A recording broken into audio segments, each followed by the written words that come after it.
আমি বললাম যে তোমার জন্য একটা নিউজ আছে। বলতেছে কি? আমি বলি যে সম্ভবত আমি প্রেগনেন্ট, কারণ যেহেতু একই গ্রামের, ছেলেটাও ওই আমার এক্স হাজবেন্ডের গ্রামেরই, পাশাপাশি গ্রামের। ওকে, জোর করেই নিয়ে আসলো, আমরা গাড়িতে উঠবো তার 2 ঘন্টা আগে ঘটক ওই ছেলেকে নিয়ে আসলো। নিয়ে আসার পরে বললো যে ছেলে আর দেখতে আসলো। দেখতে আসার সাথে সাথে আম্মা একটা কথা বললো যে দেখো বাবা, আমার মেয়ে এরকম এরকম হয়েছে, তুমি জেনে বুঝে এসে বিয়ে করলে যদি মনে হয় তারপরে তোমার ফ্যামিলি নিয়ে এসো। ছোটবেলা মানে আমার বাবার বিয়ের পরে মার কাছে শোনা যে যখন আমি মার পেটে আসি, আমার মা আমার বাবাকে নিউজটা দেওয়ার পর আমার বাবা বলে তুমি বাচ্চাটাকে নষ্ট করে ফেলা, এখন আমাদের বেবি চাই না, কারণ আমাদের বিয়ে হয়েছে মাত্র 2 মাস আর আমি চাকরিও করি না, আমি বেকার। তো ন্যাচারালি গ্রামে তো অল্প বয়সে মেয়েদের বিয়ে হয়। তো আমার মাও বোঝে নাই, বাবাকে ওষুধ এনে দিছে, মা খাইছে। খাওয়ার পরে সে আমার নানিকেও বলে নাই যে সে এই কাজটা করেছে। তো আমার নানি একদিন ওষুধ দেখে বলতেছে এগুলো কিসের ওষুধ তুমি খাচ্ছ? বলে এরকম এরকম ব্যাপার মা, আমার তো পেটে বাচ্চা আসছে কিন্তু তোমাদের জামাই চায় না, তাই এই ওষুধ আনছে আমি খাচ্ছি। আমার নানি আমার মার হাত থেকে মানে ওষুধের বোতলগুলো নিয়ে একটা আছাড় মেরে ওষুধগুলো ফেলে দেয়, দিয়ে সাথে সাথে ডাক্তারের কাছে নিয়ে যায়। নিয়ে যাওয়ার পর ডাক্তার আমার মাকে বলে যে মা, তুমি ছোট মানুষ তো, তোমার বুদ্ধিতে এতটা কুলায় নাই বা বোঝো নাই, তো তোমার পেটে যে আছে এমন হতে পারে, এ অনেক ভাগ্যবান বা ভাগ্যবতী, ছেলে না মেয়ে সেটা আমরা জানি না, কিন্তু এ হতে পারে তোমার ভবিষ্যৎ সম্বল, বা এর একটা সময় ডাক্তার হতে পারে, ইঞ্জিনিয়ার হতে পারে, বা কিছু না কিছু হতে পারে, বা এমনও হতে পারে তুমি আজকে এই সন্তানটা নষ্ট করছো, কালকে তোমার গর্ভে আর সন্তান আল্লাহ নাও দিতে পারে। তখন আমার মা বলে আমি তো বুঝি নাই, না বুঝে আমি ভুল করছি, তো আমার কিভাবে সন্তানটা টিকে থাকে ভালো থাকে, আমাকে সেই ওষুধ দেন। তখন ডাক্তার নতুন করে ওষুধ দিল, ওষুধ খেয়ে তারপর আমি যখন 6 মাস, তখন আমার বাবার ঢাকায় গভর্নমেন্ট জব হয়, আব্বা ঢাকায় চলে আসে চাকরির জন্য, আর মা আমাকে নিয়ে গ্রামেই থাকে নানি বাড়িতে। তো আমি পেটে থাকাকালীন আমার খালা বলতো যে ও তোর যে ছেলে না মেয়ে আমরা জানি না, কিন্তু যদি তোর মেয়ে হয় তাহলে আমার ছেলের বউ করে আমি নেব, তবে হ্যাঁ তোর মেয়ে যদি ফর্সা হয়, কালো হলে আমি নেব না। তা আম্মা বলতো যে আল্লাহ তাহলে তুমি আমায় কালো মেয়েই দাও, আমি ওকে দিব না। মানে বোনদের মধ্যে খুব আম্মার আবার আমার ওই খালার সাথে খুবই আন্ডারস্ট্যান্ডিং ভালো। ইভেন তারা এখনো মানে কি খেলো কি করলো, মানে আমার নিজের মা যেরকম আমাদের জন্য করে, আমার খালাও ঠিক এরকমই আমাদের জন্য করে। আচ্ছা, তো যাই হোক, আমার জন্ম হলো, আমি বাবা মার সাথে ঢাকায় আসলাম, ঢাকায় বড় হচ্ছি, লেখাপড়া করছি। আমার ওই খালাতো ভাইকেও আমার মাই পড়ায়, এবং মানে ছোটবেলা থেকে আমার মাই পালতো, যেহেতু আমার খালার আর্থিক অবস্থাটা ভালো ছিল না। ইভেন আমার বাবা লেখাপড়া থেকে শুরু করে তার সবকিছুই গাইডনেস দেয়। খালাতো ভাই বড় হচ্ছে, আমিও বড় হচ্ছি। তারপর ভাইয়া ইঞ্জিনিয়ার হলো, আমার বাবাও মানে আমাকে এসএসসি পাশ করানোর পরে এরপরে আমার নানা মারা গেল মাঝে। নানা মারা যাওয়ার পরে তখন আমরা সবাই বাড়ি গেলাম, যাওয়ার পর সবাই বলতেছে যে একটা কথার আব্বা বলে গেছে, মানে আমার নানা নাকি বলে গেছে, সেটা আমার মা জানতো না, যেহেতু আমরা ঢাকায় থেকে আমাদের ওইভাবে যাওয়া হয় না। তো বলতেছে যে আমার ওই খালাতো ভাইয়ের সাথে আমার নানা বিয়ে ঠিক করে গেছে। তো আব্বার আম্মা হচ্ছে আধুনিক মনা, তারা ওরকম কখনো ইয়া করে নাই। তো আব্বা বলে যে না, আমার মেয়ে অনেক ছোট, আমি এখন বিয়ে দেব না। আর আমার মার কথা, আত্মীয়র মধ্যে আত্মীয়তা করবো না, ও কোথাও বিয়ে করুক, ও সুখী হবে, আমার মেয়েকে আমি কোথাও দেই, আমি একটা আত্মীয় পাবো। জাস্ট মানে তখন মানে আমার ফ্যামিলির কেউ রাজি না, বাট আমার আত্মীয় স্বজন সবাই রাজি, যে হোক, হলে অসুবিধা কি, আর ছেলেও তো ওই তো মানুষ করছে। তো পরে যাই হোক, আব্বা যেহেতু রাজি না, প্রথমত আব্বা রাজি না দেখে আম্মাও রাজি না। এইভাবে চলতে যখন আমি অনার্স সেকেন্ড ইয়ারে, আমার মানে বেশ কিছু বিয়ের প্রপোজাল আসে, আব্বা দেখে অ্যাভয়েড করে যে না, আমি এখন আমার মেয়ে বিয়ে দেবো না, আমার মেয়েকে আমি অনেক লেখাপড়া করাবো, অনেক ইয়ে করবো। আপনি কি একটাই সন্তান ছিলেন নাকি? না, আমার বাবা মার আমরা এক ভাই এক বোন, আমার ছোট ভাই আছে। আচ্ছা, বয়সের গ্যাপ কত ছিল? বয়সের গ্যাপ 7-8 বছরের। আচ্ছা, আপনি অনার্স সেকেন্ডের সময় বিয়ের প্রস্তাব আসছে? হ্যাঁ, আর আমার মানে খালাতো ভাইয়ের সাথে আমার বয়সের ডিফারেন্স প্রায় 14 মতো এরকম হবে। ওনার সঙ্গে বিয়ের প্রস্তাব আসছিল? হ্যাঁ, ওনার সাথে মানে বিয়ের কথা এমনি চলে, বাট আমার খালা নিতে চায়। আর এছাড়াও অনেক পাত্র আসছে, পাত্রের অভাব নেই। তা আমার বাবার কথা যে যত ভালো ছেলেই আসুক না কেন, আমার মেয়ে লেখাপড়া শেষ করবে, ভালো চাকরি করবে, দেন আমি তাকে বিয়ে দিব। এটা আমার বাবার, কারণ মানে সে বলে যে আমি একটা ভুল করতে চেয়েছিলাম কিন্তু আমি করিনি, যাই হোক, কিন্তু নতুন করে কোনো ভুল না করি, এটাই। তো যাই হোক, এরপরে যখন আমি অনার্স সেকেন্ড ইয়ারে, তখন একদিন আমি স্বপ্নে দেখি আমার দাদাদিকে স্বপ্নে দেখি, কারণ আমার দাদাদি মানে আমি কোনোদিন দেখি নাই তাদের, স্বপ্নে দেখি। আমার বাবাকে বললাম যে এরকম দেখলাম, বাবা কেন দেখলাম জানি না, মনটা খুব অস্থির। তার এক সপ্তাহ না যেতে আবার স্বপ্নে দেখি আকাশ থেকে চাঁদ ঝরে পড়তেছে এবং অসংখ্য তারা উঠতেছে। আমি দেখি স্বপ্নে। আমি এটাও বললাম বাবা মার সাথে আমি ফ্রি, তো বললাম, তখন ওরা বলতেছে যে তুমি শুধু শুধু টেনশন করতেছো মনে হয় কোনো বিষয় নিয়ে, আল্লাহ ভরসা, আল্লাহর কাছে নামাজ পড়ো, দোয়া করো। আমি মানে ছোটবেলা থেকে একটু নামাজ টামাজ এগুলির প্রতি এমনিও একটু দুর্বলতা বাবা মার কাছ থেকেই পাইছি। তার এক সপ্তাহ পরে আমার ভাইটা মারা গেল, আমার ওই খালাতো ভাই, যে ভাইয়ের সাথে মানে বিয়ে নিয়ে কথা চলছিল বা খালাও চাচ্ছিল যে আমার ছেলের বউ হোক, বা আমার বাবা মা দিতে চাচ্ছিল না। তো ওই ভাইটা মারা গেল। মারা যাওয়ার পর খালা একটা অভিযোগ তুললো, ওনার হেপাটাইটিস বি হয়েছিল। মানে যেহেতু যে ইঞ্জিনিয়ার ছিল, বিভিন্ন জায়গায় ঘর সংসার ছিল না, কাজ টাজ করতো, নিজের শরীরের যত্ন নিত না, সো অ্যাট লাস্ট তার হেপাটাইটিস বি। কিন্তু সে চাকরি করে মানে আমাকে নেয়ার জন্য তার ঘরে, মানে সে চাইছিল যে আমি এমন কিছু, মানে সে এমন কিছু করুক যাতে সবার দেখে মনে হয় আমার বাবা মা গরিব দেখে দিচ্ছে না, এরকম একটা তাদের মনে টেনশন কাজ করছিল, যার ফলে সে বাড়ি গাড়ি এভরিথিং করছিল শুধু আপনাকে নেওয়ার জন্য। হ্যাঁ, আমাকে নেওয়ার জন্য আমার খালা করাইছিল যে তুমি করো, নিশ্চয়ই ওর বাবা মা দেখে খুশি হবে এবং বিয়েটা দেয়। হ্যাঁ, বিয়েটা দেয়। ভাইয়া মারা গেল, আমরা ওইখানে গেলাম। যাওয়ার পর ওই গ্রামে যাওয়ার পর সবাই একটা কথা বলতো, আমি ওনার বউ হব, এটা পুরো গ্রাম জানতো। এর জন্য কোনো বিয়ের মানে তেমন কোনো কেউ বিয়ের প্রপোজাল নিয়ে আসে নাই। যেই আনতো সবাই খালামনে একটা কথাই বলতো যে আমার ছেলের বউ আছে, আমার ছেলের অন্য কোথাও আমি বিয়ে দিব না, আমার ছেলের বউ আছে। ইভেন খালু আমার ভাই নিজে মুখ ফুটে অনেকবার আমার মার কাছে বলছে, আমার বাবার কাছে বলছে, কিন্তু আমার মার কথা যে আমি আত্মীয়র সাথে আত্মীয়তা করবো না। আর খালামণিকে একটা কথা বলতো যে তুই তো বলছিলি কালো হলে নিবি না, তাহলে আমার মেয়ে এখন কালো, তুই নিবি কেন, তুই চাস কেন, তুই আর চাবি না, ফর্সা হলে তুই চাইতি, এটা এসে তারা বলে। এরপরে ভাইয়া মারা যাওয়ার পরে মাস 2 না যেতেই খালু একটা বিয়ের প্রপোজাল নিয়ে আসলো। খালু প্লাস আমার মামা গ্রাম থেকে একটা বিয়ের প্রপোজাল নিয়ে আসলো। নিয়ে আসার পরে ওরা যেদিন আসলো সেই দিনই মানে দুই পক্ষ মানে দেখে, ছেলে পক্ষ বিশেষ করে মানে ওই দিনই দেখে আংটি টাংটি পরায় একদম মানে পারে তো ওই দিনই কাবিন করে নিয়ে যায়। আচ্ছা, এরকম একটা বিষয়। তো আমি বলতেছি যেহেতু আমি লেখাপড়া করতেছি, আমি এখন বিয়ে করব না, আমি বিবিএ কমপ্লিট করবো, এমবিএ করবো, তারপরে বিয়ে শাদী করবো। আর ওরা বলতেছে আমরাও লেখাপড়া করাবো, কোনো সমস্যা নেই, আমার লাগে তোমাকে এমবিএ করাইতে, আমার ছেলে সহ এমবিএ পড়বে, এরকম বলতেছে। তারা বললো যে আমরা 20 লাখ টাকা কাবিন দিব, হ্যাঁ তোমার বাবা খুশি, আমার ছেলেকে যা দিবে। তো আমার বাবা আবার বললো কি ঠিক আছে, আপনারা যদি আমার মেয়েকে 20 লাখ টাকা দিতে পারেন, গয়না টয়না সব দিয়ে যদি মোড়ায় নিয়ে যান, সেই ক্ষেত্রে আমি আমার জামাইকে আমিও 5 লাখ টাকার একটা, এটা সমাজের নিয়ম, এটা কিছু না কিছু দিতে হয়, এটা সে বলতেছে। আমি বলতেছি ঠিক আছে, আমি 5 লাখ, আমি ওদের সামনে বলতেছি যে আমি 5 লাখ টাকার গাড়ি নিব, তবে আমার বাবার কোনো সম্পদ আমি নিব না। তখন বাবা যখন সম্পদ দিতে মানে বাবা মারা গেলে তো আমিও তো অংশীদার, তো আমি সেই সম্পদ দেবো না, আমার সেই সব সম্পদ আমার ভাইয়ের নামে আমি লিখে দিব। তারপরে বাবা অনেক বোঝাইলো, করলো, বিয়ে ঠিক করলো, করে ওরা ওই দিন চলে গেল, একদম আংটি পড়ায় চলে গেল, বললো যে না কোনো সমস্যা হবে না, তোমাকে তোমার লেখাপড়া কমপ্লিট হলে আমরা তুলে নেবো, এর আগে তোমাকে নিব না, তুমি বাবার বাসায় থেকে পড়াশোনা করবে, কমপ্লিট করে তারপরে আসবে। এরপরেও আমার অমত, বাবার সাথে কথা মানে বার্গেনিং হচ্ছে। তো তখনও রমজান মাস ছিল। বাবা একদিন রাগ করে বলতেছে আমার মেয়ে বড় হয়েছে, এখন আর আমার কথা শোনে না, অন্য সময় আমাকে ঠিকই বন্ধু ভাবে, এখন আমার প্রতি ভরসা নেই, ঠিক আছে তোমার কোনো পছন্দ থাকলে আমাদের বলো, আমার কোনো পছন্দ আমি বলবো কি। তো বাবা সেদিন রাগ করে কথা কাটাকাটি, এক কথা থেকে 2 কথা কথা কাটাকাটি, তো আমিও একটু বলছি, বাবা বলছে বলে আর বাবা রাগ করে ইফতার করতেছে না।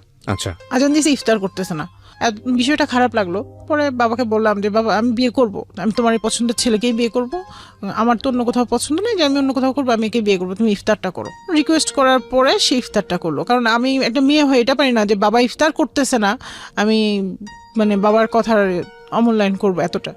তো যাই হোক, বাবা ইফতার করলো, বিয়ে ঠিক হলো 20 লাখ টাকা কাবিন দিয়ে, 20 লাখ টাকা কাবিন দিয়ে, 20 লাখ টাকা কাবিন দিয়ে এবং 20 লাখ টাকা কাবিনে বিয়েও করলো।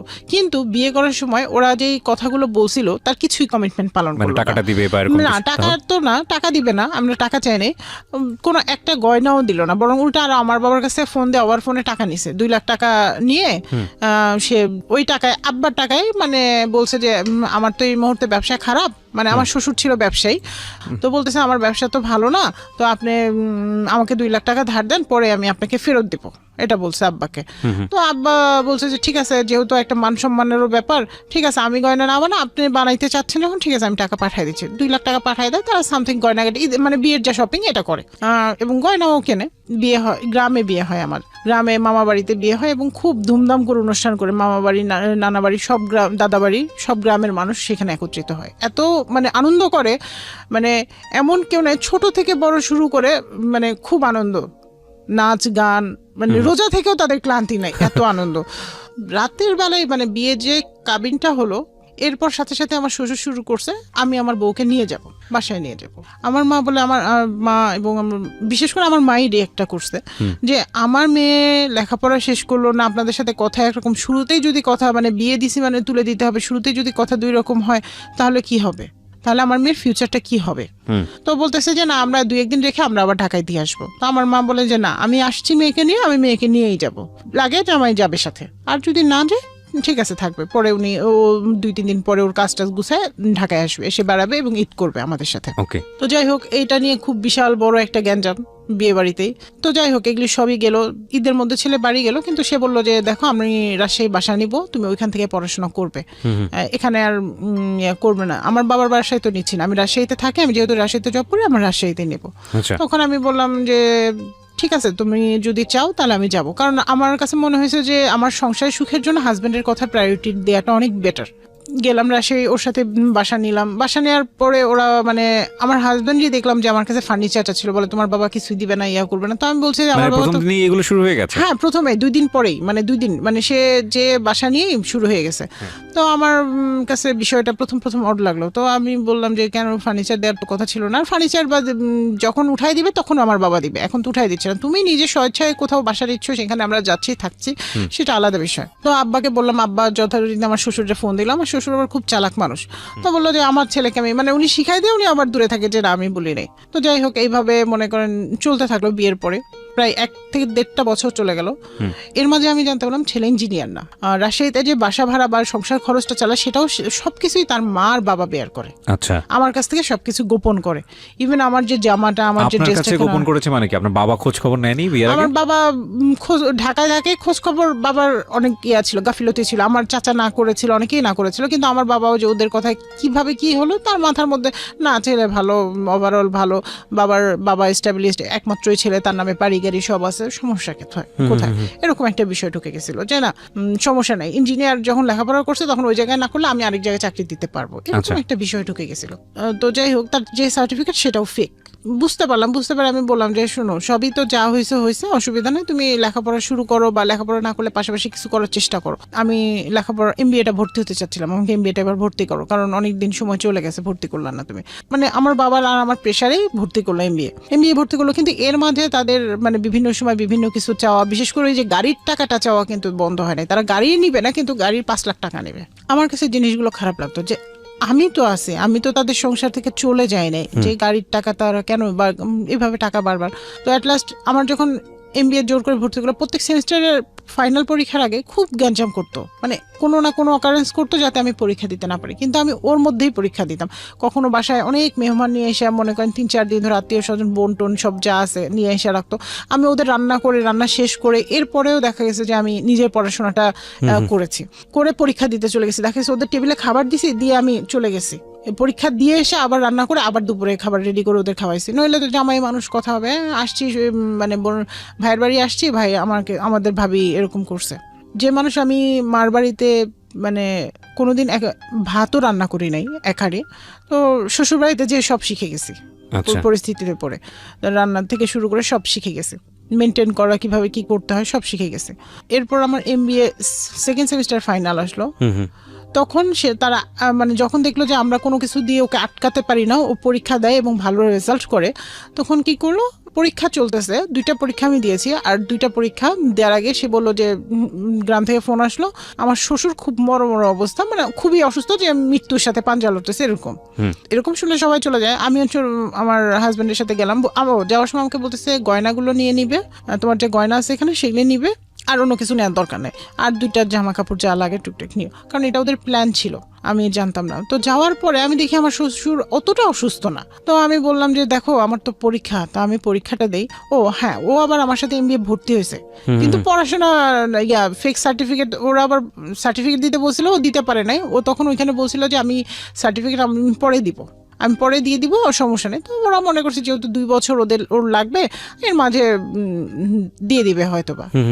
তো যাই হোক, পরে আমি পরীক্ষা, ও তো 1 সেমিস্টার দিছে, আরেক সেমিস্টার পরীক্ষা দিবে না, বলতেছে আমি এই সেমিস্টারে টাকাও ফিও জমা দিই, পরীক্ষাও দেবে না। আমার কথা হলো ওটা ওর পার্সোনাল ব্যাপার, আমি ওকে তো জোর করে ফোর্স করে কিছু করাতে পারবো না, ঠিক আছে। পরে আমি বাসায় আমার শ্বশুর বাড়িতে আসলাম।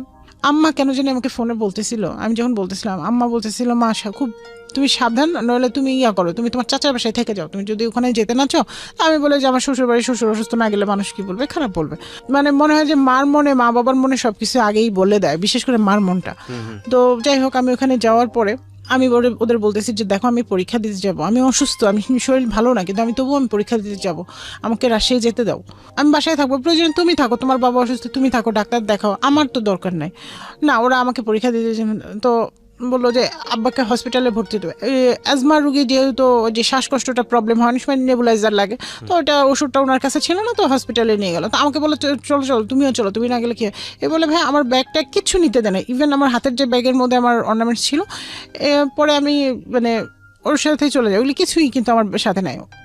এরপর কি করলো, ওর বড় বোন এসে আমার মোবাইলটা দিল, আমার মামা আসছে আবার দেখতে, ফোন করছে আমি মামারে যে মামা এরকম আমার শ্বশুরের নিয়ে হসপিটাল আসছে, আপনি আসে দেখে যান। তারপর আমার মামা যেহেতু আসছে, ওর বললো কি তোমার ওর মোবাইল নিয়ে আসছি, তো মোবাইলটা দিয়ে ওর মামার সাথে যাক, ও তো অসুস্থ, মামার সাথে যাক। আমি বলি আমার তো কালকে পরীক্ষা, আমি মামার সাথে যাব কেন? আপনারা ঠিক আছে গেলেও আমার অ্যাডমিট কার্ডটা তো সব বাসায়, আমার বাসায় চাবি টাবি এগুলি দেন, ব্যাগটা দেন, আমি বাসা থেকে রেডি হয়ে তারপর যাবো। তো বলতেছে না, পরীক্ষা দেওয়া লাগবে না, তোমার এবছর পরীক্ষা দেওয়া লাগবে না, তুমি পরে পরীক্ষা দিবা। আমি কি পরে পরীক্ষা দিতে পারবো না? ছেলের হচ্ছে, আমি পরে পরীক্ষা দিতে পারবো না, এ বলে মামার সাথে এক কাপড়ে পাঠাই দিল।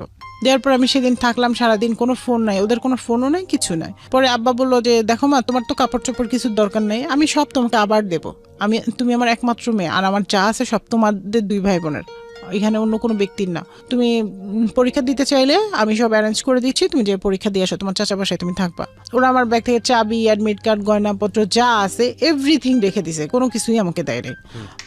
হাত ব্যাগটা শুধু ওই যে মোবাইল সহ হাত ব্যাগটা দিয়েছে, তাও ওটা হাত ব্যাগটা দিয়েছে পরের দিন সকালে ওর এক দুলাভাই যে দিয়ে আসছে যে বউয়ের এখানে ওষুধপত্র আছে, লাগবে নাকি, এটা দিয়ে আসছে। যাই হোক, তো আমার পরীক্ষা, আমি বলতেছি তাহলে আর আমার এখানে বুঝছি ওরা আর কেউ আমার সাথে যোগাযোগ করবে না, আমি ওদের আর কোনো পারমিশনের অপেক্ষা না করে আমি ভোর সিংড়া থেকে ভোর 5টার সময় উঠছি, উঠে আমার এক মামাকে সাথে করে নিয়ে আমি চলে গেছি রাজশাহীতে যেয়ে প্রথমে আমার চাচা বাসায় উঠছি।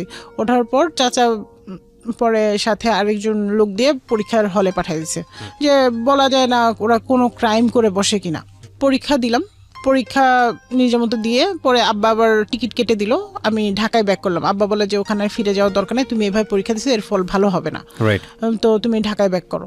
তো আমি ঢাকায় চলে আসলাম, এক কাপড়েই ঢাকায়, শীতের সময় ছিল, কাপড়ও তেমন কিছু ছিল না, ট্রেনে করে আমি ঢাকায় চলে আসলাম। আসার পরে বাবা বললো যে দেখো, তুমি যদি এত কিছুর পরেও যদি তুমি ওই সংসারে ফিরে যাও, তাহলে আমি যখন মারা যাব তখন তুমি আসবে, তার আগে আসবে না। আমি ঠিক বুঝলাম না আপনার কথা, বাবা এই কথাটা কেন বলছে? মানে বাবা দেখতেছে আমার মেয়ের অনেক কষ্ট হচ্ছে, ইভেন তারা লেখাপড়া করতে দিচ্ছে না, আমার একটা ভুল হয়ে গেছে। বাবা বলতেছে কাবিনটা তো আসলে বিষয় না, যেহেতু সে বারবার তারা টাকা চাচ্ছে, তারা তোমার কোনো করতেছে না, কেয়ার করতেছে না। এবং আমি নিজেও বলতেছি যে বাবা আমাকে পড়াশোনা করতে দিচ্ছে না, আমি নিজেও কিন্তু বলতেছি, যে আমি ওর সাথে থাকবো বা সংসারটা করব। মানে আপনি আপনার বিভিন্ন কমপ্লেইনগুলো বাবাকে বলছেন সবসময়, মানে বাবা মার সাথে তো সব হ্যাঁ আপ টু ডেট, আর তারা তো জানে। তো আমার কিন্তু অন্য বিষয়ে কমপ্লেন ছিল না, আমার বিষয়টা ছিল যে আমাকে পড়ালেখাটা করতে দেওয়া হোক। ঠিক আছে, তোমরা টাকা চাচ্ছ, তোমরা নিচ্ছ, সেটা আলাদা বিষয়, কারণ আমার বাবার প্রথম ভুলটা করছে যে 5 লাখ টাকা দিতে চাইছে, এটা হচ্ছে আমার বাবার প্রথম ভুল ছিল যেটা। তো যাই হোক, তো পরে আমি বললাম, তখন বাবা সব কিছু দেখে বলতেছে যে যদি তুমি যাও তাহলে তুমি যেতে পারো, আমার কোনো আপত্তি নাই, কারণ তুমি একটা বাচ্চা নিয়ে এসে যখন আমার সংসারে থাকবা, লেখাপড়া জানো না, তখন তোমাকে দিয়ে আমি কি করাবো? তখন তোমার লাইফটা একবারই শেষ।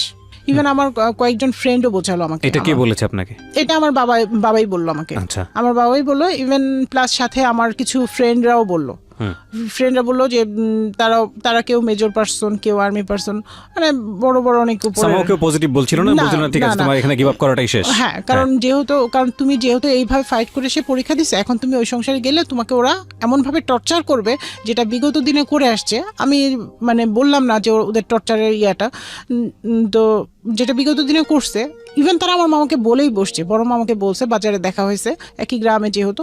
তখন আমিও চিন্তা করলাম যে না, যা হয়েছে হয়েছে, ও যদি অন্য জায়গায় বিয়ে করে হ্যাপি থাকে, অন্য কোথাও থেকে যদি টাকা নিয়ে এসে ওরা যদি হ্যাপি থাকে তাহলে ওরা থাকুক, আমি আমার লাইফটাকে আমার মতো করে লেখাপড়া কমপ্লিট করে সাজাই। কারণ ওই ছেলে তো চাকরিও করবে না বা ও তো কোনো কিছুই করবে না, এভাবে বাবা মার টাকা দিয়েও বাচ্চা হলে তো ওদের টাকা দিয়ে এইভাবে কয়দিন আমি চলবো, আর বাচ্চা হয়ে গেলে তখন যদি আরও টর্চারের পরিমাণটা বেশি হয়ে যায়, এরকম আমার মনেও বিভিন্ন প্রশ্ন আসলো। কারণ সে যদি আমাকে অরিজিনালি ভালোবাসতো তাহলে তো আমাকে এক কাপড়ে এইভাবে বের করে দিতে পারতো না। পরে আমি ওখান থেকে এই সব কিছু থেকে আমি বেরিয়ে আসি, একটা মিউচুয়াল ডিভোর্স আমাদের হয়। বেরিয়ে আসার বিয়ে কয় বছরের মাথায় আপনার ডিভোর্স হয়ে গেল? 1.5 বছর। 1.5 বছরের মাথায়। যাই হোক, এগুলি সব গেল। বা আমি আবার এমবিএ ঢাকা টু রাশিয়া আমি এমবিএ কমপ্লিট করলাম, কারণ যেহেতু তার একটা সেমিস্টার ছিল, ওনারা বলতেছিল যে তুমি এই একটা সেমিস্টারের জন্য আর ঢাকায় নিও না, ট্রান্সফার করে তুমি এখানে এসে কমপ্লিট করো, আমরা তোমাকে ওইভাবে স্কোপ দিব। যেহেতু এমবিএ শুক্র শনি ক্লাস ছিল, তো আমি রেগুলার বৃহস্পতিবার 2টা ট্রেনে রাজশাহী যেতাম, ক্লাস করতাম, চাচার বাসায় 2 দিন থাকতাম, আবার শনিবার রাতে 10টা সাড়ে 10টা ট্রেনে ঢাকায় ব্যাক করতাম। এইভাবে আমার মানে প্রায় 6টা মাস চললো। এরপর এমবিএটা কমপ্লিট করলাম। পরে যাই হোক আমি চাকরি পেলাম নিজের যোগ্যতায়, কারো হেল্প ছাড়া। তো চাকরি করতে করতে বছরখানিক গেল, যাওয়ার পর ব্যাংকে চাকরি হয়ে গেল। এভাবে ব্যাংকে চাকরি হওয়ার 6 মাস পরে আমি মানে বাবা মার সাথে ঈদ করতে গ্রামে গেলাম। গ্রামে যাওয়ার পর ঘটক একটা প্রপোজাল জোর করেই নিয়ে আসলো, যেটা প্রপোজাল আগেও বলছে। আমি বলে দিয়েছিলাম যে আমি আর এখন বিয়ে শাদী করবো না, আর ওই গ্রামের ছেলেকে তো আর করবোই না এরকম, কারণ যেহেতু একই গ্রামের, ছেলেটাও ওই আমার এক্স হাজবেন্ডের গ্রামেরই, পাশাপাশি গ্রামের। জোর করেই নিয়ে আসলো। আমরা গাড়িতে উঠবো তার 2 ঘন্টা আগে ঘটক ওই ছেলেকে নিয়ে আসলো। নিয়ে আসার পরে বললো যে ছেলে আর দেখতে আসলো। দেখতে আসার সাথে সাথে আম্মা একটা কথা বললো যে দেখো বাবা, আমার মেয়ে এরকম এরকম হয়েছে, তুমি জেনে বুঝে এসে বিয়ে করলে যদি মনে হয় তারপরে তোমার ফ্যামিলি নিয়ে এসো, তার আগে না। তার আগ পর্যন্ত না। ছেলেটা কি ব্যাচেলর ছিল? মানে ওনার আগে কোনো বিয়ে হয় না। তো ছেলেটা হাসি মুখে ওইখানেই বলতেছে আমি সব জেনে বুঝে আসছি, আমার কোনো আপত্তি নাই। আপনাকে সে চিন্তা আগে থেকে? না, আমাকে কথাবার্তা হয়নি, না, কোনোদিনও কথা হয়নি। ওই দিনই আমাদের ফার্স্ট কথা। তো ছেলেটা তার কার্ড দিল, আমাকে বললো আপনার কোনো কার্ড আছে? তো আমি ন্যাচারালি যেহেতু ব্যাংকে জব করি কার্ড আছে দিয়ে দিছি। এরপর ছেলেটা প্রায় সময় আমাকে ফোন দিত, বাট আমি রিসিভ করতাম না। আমি আরো আম্মাকে বলতাম যে মা এরকম এরকম ব্যাপার, সে ফোন দেয় বারবার, আমার খুব বিরক্তি লাগে, কথা বলতেও বিরক্তি লাগে।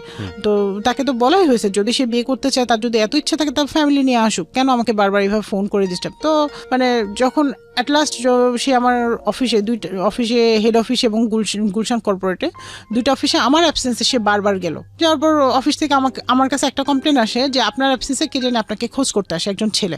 যে জিনিসটা খুবই দৃষ্টিকঠোর, মানে এত বেশি দৃষ্টিকঠোর, মানে আমি বলতেও পারছি না কে আমার খোঁজে আসে। কাস্টমার আসলেও তো ওইভাবে বলবে, পরিচয়টা দিয়ে যাবে, কিন্তু কিছুই বলতে পারছি না।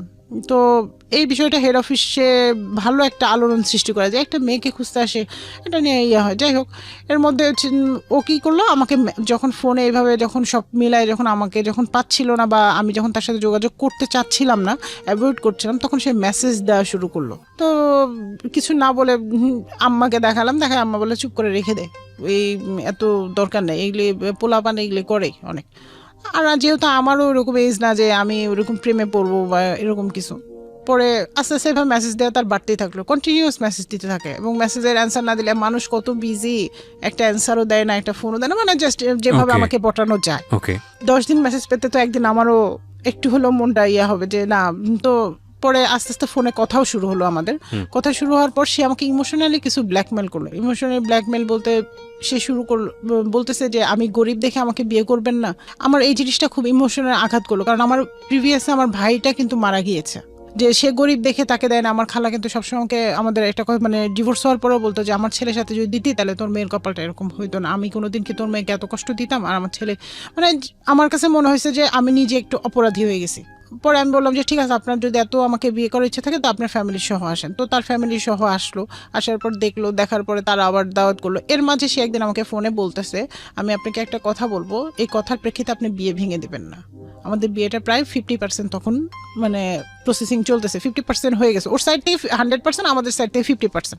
তখন ও বলতেছে যে দেখেন আমি আপনার এক্স হাজব্যান্ডের ফ্রেন্ড, আমি ওর বাসায় থেকেছি, ওর বাসায় থেকে আমি 2টা বছর ইন্টারে থেকে 2টা বছর পড়াশোনা করেছি। যে কথাটা আমাকে ঘটক বলেছে। ওকে, তারপর যাই হোক, এখন এরপরে ও এটা বলার পর আমি একটু থমালাম এবং পরের দিন বাবা মার সাথে শেয়ারও করলাম বিষয়টা। শেয়ার করার পর আমার বাবা আমাকে একটা কথা বললো, বাবা মা দুজনই বললো, মা এই বিয়েটা তাহলে আর করো না, কারণ ও আসতেছে আসলে তোমাকে ভালোবেসে বিয়ে করার জন্য না, ও প্রথম আসতেছে লোভ করে, দ্বিতীয় আসতেছে ওর বন্ধু মানে একটা রিভেঞ্জ হয়তো বা সে নিবে। মানে এই ধরনের কথা আপনার বাবা মা আপনাকে বললো? বাবা মা বললো যে আসলে মনে হচ্ছে না আমার কাছে ছেলেটা ওইভাবে এখন আর ভালো লাগছে। প্রথম থেকেই লাগে নাই, কারণ স্ট্যাটাস বলে একটা কথা থাকে, কিন্তু তুমি যেহেতু অ্যাভয়েড করতেছো, সো আমরা আর এটা করতেছি না। পরে যাই হোক, তারপরে আমার কথাই গেল যে না, আমি বললাম যে দূর, মানুষ কত রকম হয়, এগুলি তুমি বাদ দাও, এগুলি নিয়ে মনে ধরে রাখো না।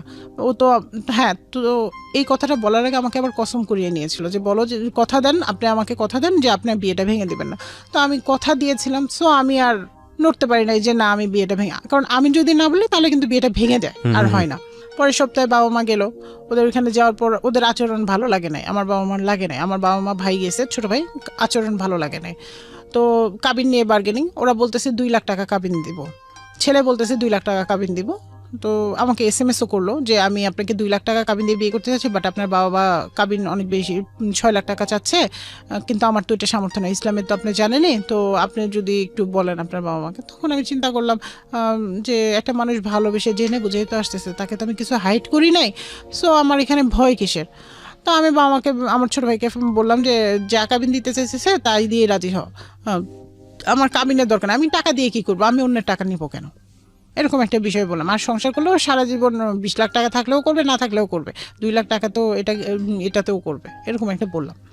তো যাই হোক, ও ওইখানে বিয়ে ঠিক করে আসলো, আব্বা আম্মা ঠিক করে আসা। আমার মা বললো যে মা ওইখানে যাওয়ার পর আমার কিছু অ্যাটিটিউড ভালো লাগে না, বিয়ে হয় নাই তোমার, তার আগেই তোমার হাজব্যান্ড তার ভাবির বদনাম গায়, তোমার শাশুড়ি তার বড় ছেলে বউয়ের বদনাম গায়, তাহলে এরা যে তোমার বদনাম গাবে না 2 দিন পরে, তার কি গ্যারান্টি তুমি দিতে পারো? ওকে, সামহাও ওনাদের কালচারটা আপনাদের সঙ্গে ম্যাচ করছিল না, মূল কথা হচ্ছে কোনোভাবেই কোনো ইয়াতেই আসে না। তারপরে আমি বললাম মা অসুবিধা না, তো আমি যেহেতু ইনকাম করি, আর দুজন মিলে ইনকাম করলে মোটামুটি কোনো না কোনো ভাবে চলে যাবে, আল্লাহ ভরসা, মানুষ তো ও তো নিজে থেকে আসতেছে। আর এই বিষয়গুলো সে আমাকে আগে থেকেই সাবধান করতেছিল, আমাকে বলতেছিল যে দেখেন এই বিষয়গুলো নিয়ে কথা উঠবে, করবে, আপনি এগুলি বিষয় ধরেন না এবং কারো কথায় কান দিয়েন না।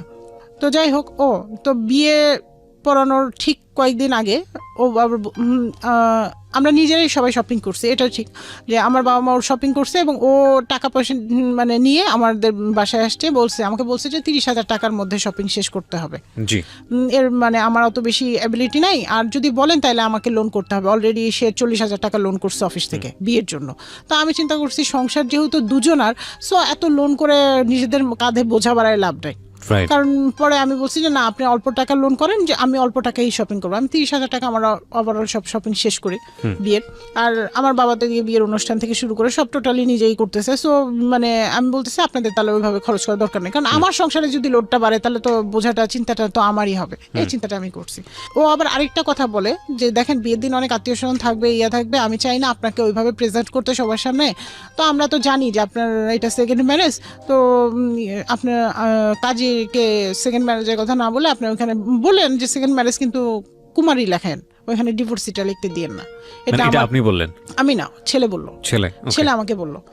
তো আমি এটা বাবাকে সকালে বললাম, বলার পর বাবা বললো যে মানে একটু বাঁকা ভাবেই নিল, তো বললো যে আচ্ছা ঠিক আছে, ওটা যদি ওরা যদি কাজীকে বলতে পারে, ম্যানেজ করতে পারে, আমার এটা নিয়ে কোনো নেই, সে নেই। কাজী আসার পর বললো, আব্বা বলে কি যে দেখেন বিয়েটা হচ্ছে শরিয়া সম্মত হইলো কিনা আপনি সেইটা বিষয়, কুমারী না ডিভোর্সি এটা তো বিষয় না, আপনি তো এটা তারা জেনে বুঝে করতেছে, এটা তো ফ্যামিলিগতভাবে বিয়ে, আর এটাতে এমন না যে 20-50 লাখ টাকা কাবিন, যেখানে আমার এইটা লিখতেই হবে, এরা মাত্র 2 লাখ টাকা কাবিন, এটা তো কাবিনের মধ্যেও পড়ে না, কারণ এটা হচ্ছে 2014 সালে। পরে কাজী লিখছে, লিখার পরে 2 লাখ টাকা কাবিনে আমাদের বিয়ে হইলো।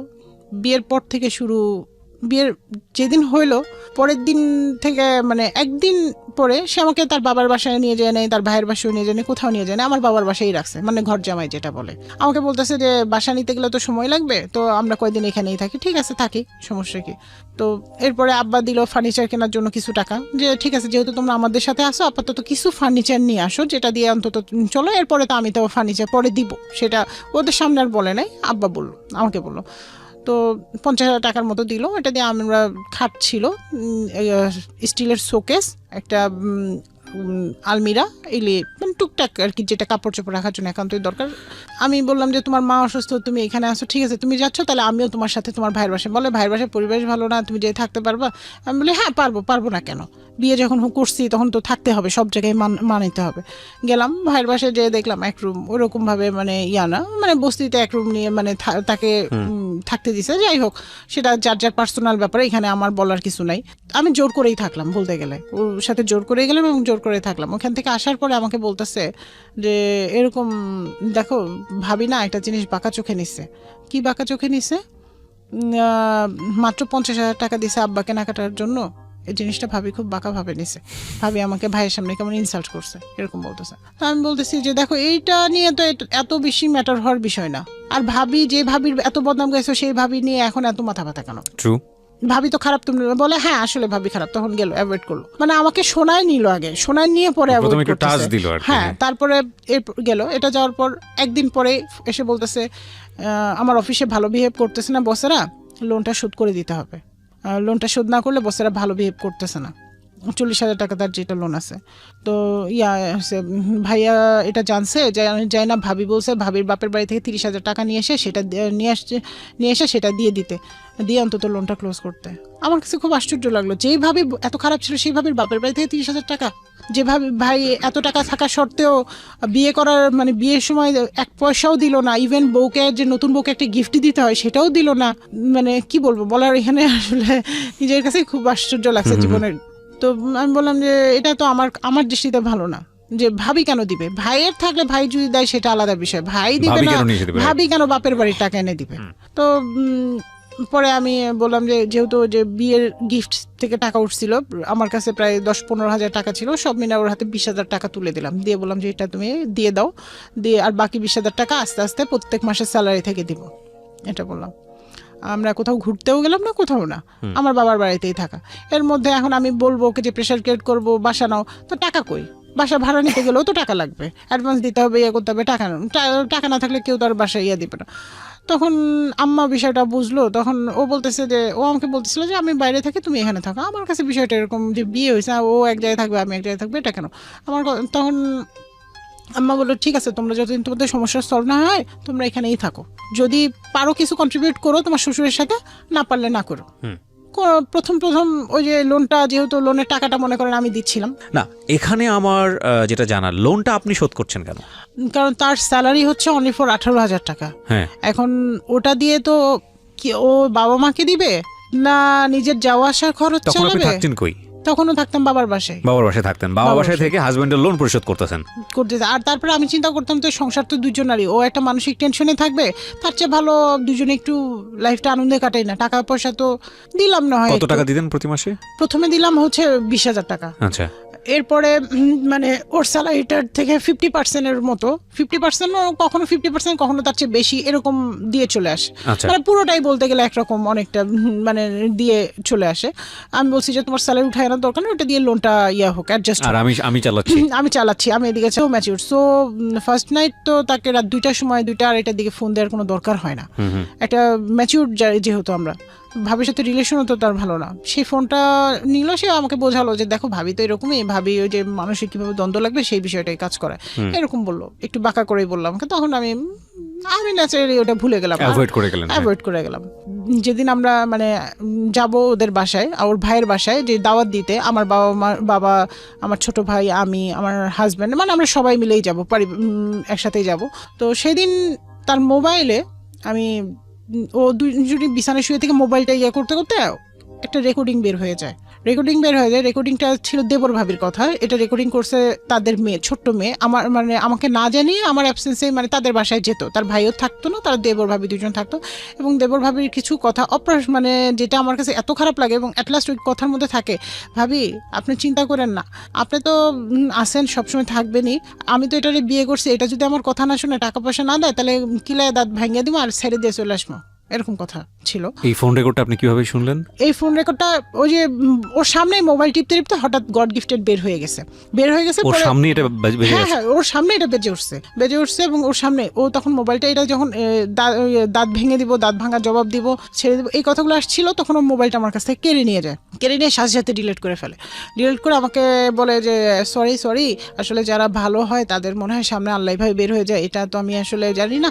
আমি ভাবিকে গেছিলাম, যে যেহেতু তোমার লামিয়াকে দেখতে গেছিলাম, ও ছোট, ও খুব কাঁদতেছিল আমার জন্য, আমি এই জন্য গেছিলাম, যে ভাবি বিভিন্ন কথা বলতেছিল, তো বলে আসছি যে ভাবি মনটা খুশি থাক, আমার কি, আমার তো এই ভাবিকে মন খুশি করার জন্য বলছি, এটা আবার লামিয়া রেকর্ড করে ফেলছি, তুমি এটা নিয়ে প্লিজ এরকম করো না, ভেবো না, কোনো টেনশন করো না, কোনো করো না। তারপর যাই হোক, এটা আমাকে বোঝাইলো। তখন আমি চিন্তা করলাম যে কারোর মধ্যে অশান্তি বা কোনো কিছু ধরে রেখে লাভ নেই, ঠিক আছে, আমি যদি একটা করি তো আমার বাবা মা আরও কষ্ট পাবে, কারণ আমার বাবা মা তো না করছিল, আমি তো শুনি নাই, আমার এই জিনিসটা আসলো। তো আমি চিন্তা করলাম যে দেখ, খারাপ যদি হয়ে থাকে, খারাপকেও তো মানুষ ভালো করতে পারে, আমিও চেষ্টা করে যাই, আমি তো খারাপ না, বা আমি তো কারোর সাথে খারাপ করি নাই।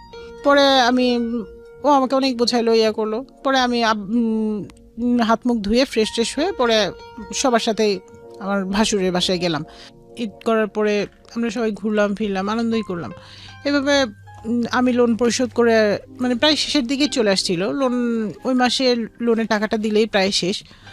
তো তখন আমি আবার জানতে পারলাম, ও বলতেছে যে ফোনে আমাকে বলতেছে যে একটা কথা বলবো, তুমি রাগ করবা না তো? আমি বলছি কি বলবা, তুমি রাগ করার কি আছে? বলে যে তুমি শুনলে তো রাগ হবা। তো এরকম আমার আরও আগে, বিয়ের আগে 20,000 টাকা আরও বেশি লোন ছিল, বিভিন্ন প্রজেক্টে করছি, তখন টাকাটা রিটার্ন দেনে খরচ হয়ে গেছে সংসার বিভিন্ন কাজে, তো আরও 20,000, তার মানে লোনটা বেড়ে দাঁড়ালো 40,000 থেকে 60,000। তাহলে এই 20,000 টাকাও পরিশোধ করতে হবে। ইন দ্য মিন টাইম ফোনের মানে ওদের কথোপকথন রেকর্ডটা আপনি শুনে ফেলছেন। আমি তো ওই যে মন খারাপ করলাম, তারপর মিলে যাচ্ছে আর কি। হ্যাঁ, সব মিলে যাচ্ছে। তো পরে যাই হোক, আমি মানে কি বলবো আসলে এই বিষয়গুলো, মানে বলার মতো, মানে কাউকে কিছু বলবো, সবাই বলবো যে শুরুতে তোমার এত যদি সমস্যা হয়, তাহলে আর বাকিটা জীবন কিভাবে চলবে, সবাই এরকম হয়তো বা বলবে, বা কিছু না কিছু হয়তো বা বলবে, এই জন্য আর কাউকে কিছু না বলে এইভাবে চলতে থাকলো। আর বাবা আমার বাসায় থাকলাম, ওই টাকাটাও আমি বললাম যে ঠিক আছে, তাহলে আমি এই টাকাটাও করতেছি। এইভাবে মানে দুইজন লোন টোন শোধ করার পরে আমি ডিসেম্বরের দিকে, আমার বিয়ে হয় সেপ্টেম্বর, ডিসেম্বরের শেষের দিকে 25 তারিখে আমাদের স্যালারি হয়। তো শেষের দিকে আমি বললাম যে এবার, এর মাঝে আমার শাশুড়ি একদিন ফোন করে, শ্বশুর শাশুড়ি দুজনে একদিন ফোন করে বলতেছে, মা দেখো আমাদের এরকম বড় ছেলের বাচ্চা হতে নিয়ে একটা প্রবলেম হয়েছে, প্রায় 7-8 বছর পরে তাদের মেয়ে কনসেপ্ট করছে, বাচ্চা হয় না, তো তুমি এই ভুলটা করো না, তুমি আমাদের একটা বংশধর দেখাও। তখন তার ছেলের ঘরে একটা নাতনি ছিল, নাতিটাতি ছিল না। তো আমার শ্বশুরের একটা চাহিদা যে আমাকে একটা বংশধর দেখাও মা, আমিও চাই তোমার ঘরে একটা সন্তান আসুক। তো যেহেতু একটা মুরব্বী মানুষ বলছে, আর আমার ফ্যামিলি, আমার বাবা মাও বলতেছিল যে এখন একটা বাচ্চা হলে আমি মানুষ করে দিতে পারবো। আমার মা বলতেছিল যে হ্যাঁ, এখন আমি একা আছি, আমি এখন আমার ছেলের বউ না, এখন যদি তোমরা থাকো আমি মানুষ করে দিতে পারবো, এটা বলতেছিল। আর আলাদা থাকলেও মনে করো যে আমার কাছে সকালে দিয়ে গেলাম, পরে যাওয়ার অফিস থেকে ফেরার পথে নিয়ে গেলাম, সমস্যা হবে না, এরকম একটা তখন আমি চিন্তা ভাবনা সব মিলায়, যখন সবাই চাচ্ছে, তো আমিও চিন্তা করলাম যে ঠিক আছে, আমি বাচ্চাটা নিয়ে নিই। তো গড গিফটেড মানে 1 মাস থেকে 1.5 মাসের মাথায় কনসেপ্ট করে ফেললাম। ডিসেম্বরে যেহেতু আমি কনসেপ্ট করে ফেলছি, আমি একবারও গ্রামে যাই নাই। তো আমি ওকে বললাম যে দেখো, মোটামুটি আমাদের লোনটা প্রায় শোধ হয়ে আসছে, এখন এই মাসে চলো আমরা তোমার গ্রামের বাড়ি থেকে ঘুরে আসি। সে বলতেছে না, গ্রামের বাড়ি যাব, আমার কোনো টাকা পয়সা নেই, আমার হাতে কিছু নেই, তোমার বাবা মাকে গেলে প্রথম নতুন মানুষ দিতে হবে, করতে হবে। তো আমি বললাম যে ঠিক আছে, সব আমিই কিনবো। এই বলে আমি নিজে ওর সাথে যেয়ে আমি সবার আত্মীয় স্বজন, মানে যার যা কেনাকাটা করা, প্লাস হচ্ছে বাজার করার জন্য আলাদা করে টাকা রাখা, সব কিছু করে ওর হাতে দিলাম, হিসাব করে, আলাদা আলাদা হিসাব করে, এই 5,000 দিয়ে এই শপিং, এই 5,000 দিয়ে এই খাবার দাবার, এইভাবে হিসাব করে তার হাতে দিলাম। আমার বাবা এদিকে গাড়ি ঠিক করে বলছে ঠিক আছে, আমার মেয়ে জামাই যখন যাবে, তাহলে একবার আমি আমার গ্রামও ঘুরাই দেখায় নিয়ে আসবো আমার জামাইকে, আর জামাই মেয়েও যাবে, যে ওদের গ্রামটা ঘুরে দেখে আসবে, একটা পরিচিতি হয়ে যাবে, গেট টুগেদার হয়ে যাবে। যাওয়ার পরে আমার শ্বশুরকে সব এগুলি দিলাম, ও আমাদের বাড়ি ঘুরলো, আমি ওদের বাড়ি ঘুরলাম। যে ভাইয়া বিশ্বাস করুন, আমি যে ওইখানে যা দেখি ওদের বাড়িতে, মানে আমার মামা এই কথাটা আমাকে বলছিল দেখে, যে তুমি আসলে এখানে দিও না, কিন্তু ওই যে আমার আমার ফ্যামিলি দিল। তো যে দেখি ভাই, মানে শোয়ার মতো একটা খাটও নাই। তো আমি সবকিছু চিন্তা করলাম যে যাক, নাই অসুবিধা নাই, আমি তো আছি। তো আমি বুঝলাম যে ওর ওইখানে যেহেতু গ্রামে, মানে সবাই, মানে এই জন্য আমাকে নিতে চায় না, যে নিলে তার পরিবেশটা আমি জেনে যাবো, সব মিলায় তাকে আমি ওইভাবে হয়তো বা ট্রিট করবো, সব মিলে সে নিতে চায় না, এবং তার মানে সবার সামনে তার ইমোশনটা বোকা বোকা, মানে সবাই জানে খুব ভালো ছেলে, কিন্তু তার যে ক্যারেক্টার বা তার যে টাকা পয়সার চাহিদা বা সেটা তো শুধুমাত্র আমি জানি। এখন আমি গেলে তো এই জিনিসগুলো সবার সামনে ওপেন হয়ে যাবে, যে জিনিসটা সে মানে চাচ্ছিল না ওপেন করতে। পরে যাই হোক, আমি ওইখান থেকে আমরা আবার একদিন থেকে 2 দিন পরে আমরা আবার ঢাকায় ব্যাক করে অফিস টফিস সবাই শুরু করি। এর মধ্যে আমি তার মানে সে বলতেছিল আমার এই চাকরিটা ভালো লাগতেছে না, এখানে চাকরি সুইটেবল না, আমাকে অন্য কোথাও, মানে তার ডিমান্ডই কিছু মানে ভালো চাকরি দাও। তো আমার বাবা বললো তা তুমি আমার মেয়ের ব্যাংকে জব করবা? তো বললো যে হ্যাঁ করবো, ব্যাংকে জব করবো, কোনো সমস্যা নেই। তো আব্বু ওইভাবে ট্রাই করতে থাকলো যে ঠিক আছে দেখি ব্যাংকে যদি হয়, লবিং টবিং ধরে যদি হয়, এরকম চিন্তা ভাবনা করলো। গেল, তার ইন্টারভিউ কল করলো, ইন্টারভিউতে গেল এবং ইন্টারভিউতে এমন কিছু ভুল করলো যে ভুলগুলো মানে একটা এডুকেটেড ছেলে করতে পারে আমি কখনো কল্পনা করি নাই। সে ইন্টারভিউ বোর্ডে হাত নাড়ায় কথা বলছে এবং মানে তাদের পছন্দ হয় না মোট কথা। পরে ওরা এটা ওকে ডিনাই করলো যে না আসলে ও তো যোগ্য না। যাই হোক, পরে আমি বললাম যে ঠিক আছে এখানে যেহেতু সমস্যা হয়েছে আরো অনেক জায়গায় পরীক্ষা দিবা, তুমি এখান থেকে শিখে তুমি পরে অন্য জায়গায় আরো ভালো বেটার করবা। ও মাঝে মাঝে বলো দূর আমার ভালো লাগে না, আমাকে সুইসাইড করতে মন চায়, মনে হয় যে ট্রেনের নিচে মাথা দেই, জীবন ভালো লাগে না। মানে আমার কাছে এসে খুবই ফ্রাস্ট্রেশন, মানে আমাকে ভালোবাসবে, আমি যেহেতু একটা প্রেগনেন্ট, ভালোবাসবে কোথায়, আমাকে এসে ফ্রাস্ট্রেশন দেখায়। আচ্ছা, তো আমি নিজে এইভাবে জব করি, পারলে বাবা মার সাথে কিছু কন্ট্রিবিউট করি, না পারলে নাই। ও মানে ওর টাকা লোন পরিশোধ শেষ, সব শেষ, এগুলি পার্ট শেষ। এরপরে ওর বাবার ক্যান্সার ধরা পড়লো। ওহো, এটা আরো একটু মানে আমার শ্বশুর যেহেতু ক্যান্সার ধরা পড়ছে, আমারও খারাপ লাগছে যে একটা মানুষ অসুস্থ। তো ওনার ট্রিটমেন্ট চলতেছে। তখন আমার 3 মাস, বেবি পেটে 3 মাস। তো আমি কি করলাম, একদিন তাকে মানে সে বেতন পাইলো, আমি কখনো আমার শ্বশুর শাশুড়িকে কিছু দিবে সেটার জন্য আমি কোনোদিন কথা বলিনি, কিন্তু আমি তাকে জিজ্ঞেস করলাম যে তুমি কালকে স্যালারি পেলে, যেহেতু এই পর্যন্ত আমি তার সব দায়িত্ব পালন করে আসছি, তো তুমি স্যালারি পাইলা, কয় টাকা কি খরচ করলা, কারণ এখন তো লোন নাই, টাকাটা কোথায় কিভাবে খরচ করলো আমি সেটা হিসাবটা চাইলাম, কয় টাকা খরচ করলে কি। সে আমাকে হিসাব দিল না, উল্টা মানে আমার বেবি পেটে আছে আমাকে ধাক্কা দিয়ে ফেলে দিল। এই প্রথম গায়ে হাত তুললো? হ্যাঁ, মানে ধাক্কা দিল যে তুমি সরে যাও, তুমি এগুলি জিজ্ঞেস করতেছো কেন। রাব্বি আম্মা আবার ওটা দেখতে পেয়ে আম্মা বললো কি, মানে আম্মা মানে হচ্ছে আপনার শাশুড়ি? আমার মা। আপনার মা? হ্যাঁ, মানে যেহেতু আমাদের বাসায় আছে, আম্মা যে কোনো কারণে মানে আপনার বাসায় আপনার গায়ে এরকম ধাক্কা দিল? হ্যাঁ, সে দিল। দেওয়ার পর সে কি করলো, দিয়ে আম্মা দেখতে পেয়ে আম্মা আবার বললো কি বাবা তুমি বাইরে কোথায় যাচ্ছিলে, সেখানে যাও, ঘরে কথা কাটাকাটি করো, ওটা এরকম একটু বললো। আমি বললাম যে প্লিজ তুমি এখন এই মুহূর্তে যাও না, তুমি বসো। তুমি পরে ও একটু বসলো, বসে ও চলে গেল, ওর কাজেও চলে গেল। ও আর আমাকে হিসাব দিল না। তো আমি যেহেতু সে ধাক্কা দিচ্ছে, আমি ওকে একটা কথা দিলাম যে আমি আজকের পর থেকে কসম করতেছি যে তোমার টাকা পয়সা তুমি কি করবা না করবা সেই হিসাবটা আমি আর কোনোদিন চাইবো না, কারণ যেহেতু তুমি আমার বেবি পেটে আমাকে ধাক্কা দিয়ে ফেলে দিছো, আমার একটা ইনসিডেন্ট হতে পারতো। তারপরে আম্মা, ওই দিন আমি সারাদিন শুয়েছিলাম, আম্মা ডাক্তারের কাছে আমাকে নিয়ে গেল। ও আমার কোনো খোঁজও নিল না যে আমার ওয়াইফ কেমন আছে কি আছে, বা ডাক্তারের কাছে নিল বা ডাক্তার কি বললো না বললো, কোনো কিছু না। আম্মার নিজের পকেটের পয়সা দিয়ে চিকিৎসা করে আসলো, কারণ আমার টাকা মনে করেন ওইভাবে আর নেই, আমার যাওয়া আসা সব মিলে অত মানে আর থাকে না আমার হাতে যে আমি ডাক্তার দেখাবো বা এক্সট্রা কোনো খরচ করব। ইভেন আমার খাবারটাও আমার বাবাই কেনে, এক্সট্রা যে খাবারটা সেটাও আমার বাবা কেনে। আমার হাজব্যান্ড কোনোদিন এনেও বলে না যে এটা আমি আমার ওয়াইফের জন্য আনছি বা এটা সেটা। তো যাই হোক, এরপরে 1 মাস পরে আর 1 মাস পরে, ওটা ছিল মার্চ মাসে, সে কি করলো আমার সাথে ফোনে আমি ফোন দিছি যে কখন কি অবস্থা, বাসায় কখন আসবে। ফোনে আমাকে এত নোংরা ভাষায় গালাগালি করলো, আর তোর বাসায় আমি যাবো না, আমার এভাবে বলতে, তোর বাসায় আমি যাবো না তুই। আর ওর মুখের ভাষাটা খুবই জঘন্য খারাপ ছিল, যে গ্রামের ছেলেরা যেরকম আর কি জঘন্য ভাষায় গেলে সেইগুলোই করতো। আম্মা ও বাসায় গেছে, আম্মা ফোন দিছে যে ও এরকম বাসায় আসছে, তো এটা আমাকে জানাই দিল যাতে আমি টেনশন না করি। আমি বাসায় আসার পরে সে আমার সাথে শুরু করলো, তা আম্মা আবার এসে বুঝাইলো, অনেক বুঝাইলো, দুজনকেই বুঝাইলো যে দেখো তোমরা তো জেনে বুঝে বিয়ে করছো, তোমাদের তো কেউ জোর করে বিয়ে দেয় নাই, আর কেউ ইয়াও করে নাই, ফোর্সও করে নাই।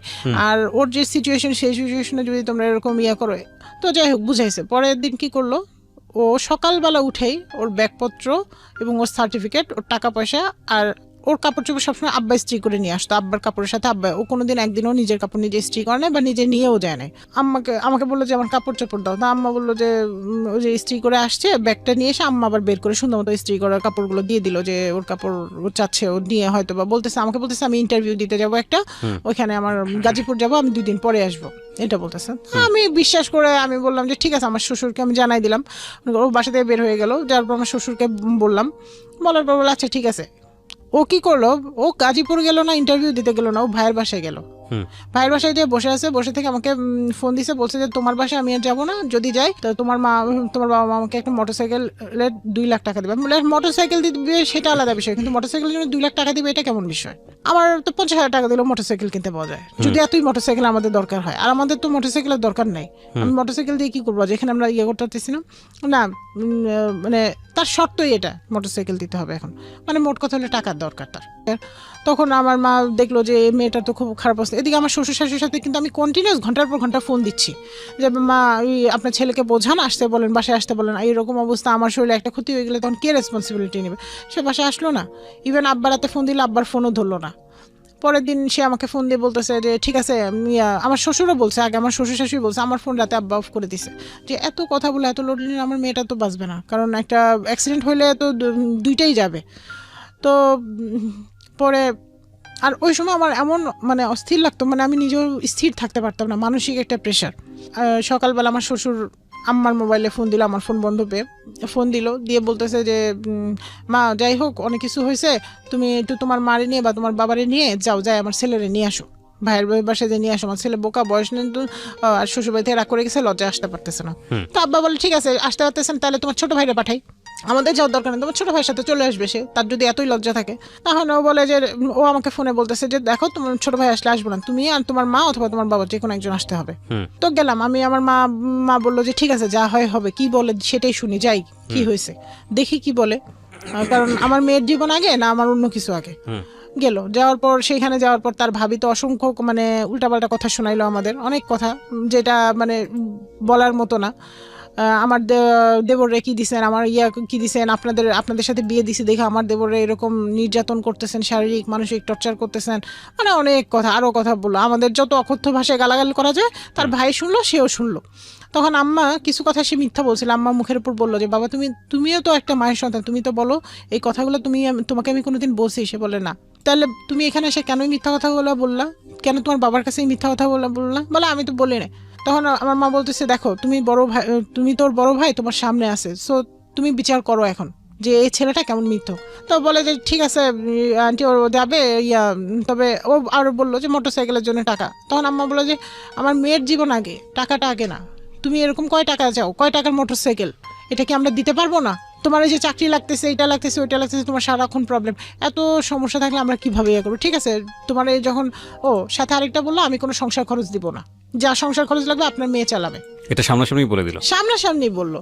আমার মা সবকিছু মেনে বললো যে ঠিক আছে তোমার 1 পয়সা দেওয়া লাগবে না, আর টাকা ওইটা মোটরসাইকেলে তো ঠিক আছে ওইটা আমি দিব, বাসায় আসবো। পরে বাসায় আসলো, আসার পর মানে খুব ভালো মানুষ, তখনকার বিহেভটা অনেক ভালো। তখন সে আমাকে বললো সরি আমি অনেক ভুল করছি, আমি চলে গেছি, আমি সরি এইরকম বললো। ইভেন আমার মার হাত ধরে ক্ষমা চাইলো যে আমি না বুঝে অনেক কথা বলে ফেলছি, ভুল করছি, ক্ষমা চাইলো। আম্মা বললো যে যেহেতু ছেলে হইলো তো ক্ষমা করতাম, অসুবিধা নেই, ঠিক আছে তোমরা যদি হ্যাপি থাকো দ্যাটস অল। পরে আম্মা 2 লাখ টাকা দিয়ে দিল। এরপরে ওর ফার্মাসিউটিক্যালসের চাকরি হয়ে গেল। যখন মানে চাকরিটা পেলো, মানে তখন আমার সাথে আরেকটু দুর্ব্যবহার, মানে তার তো ভালো কিছু হয়ে গেছে, এখন তার আমার সাথে দরকার নেই, আমার সাথে দুর্ব্যবহার। ইভেন আমার বাচ্চা হওয়ার টোটাল খরচ কিন্তু আমার বাবা বেয়ার করছে, সে 1 পয়সাও দেয় নাই।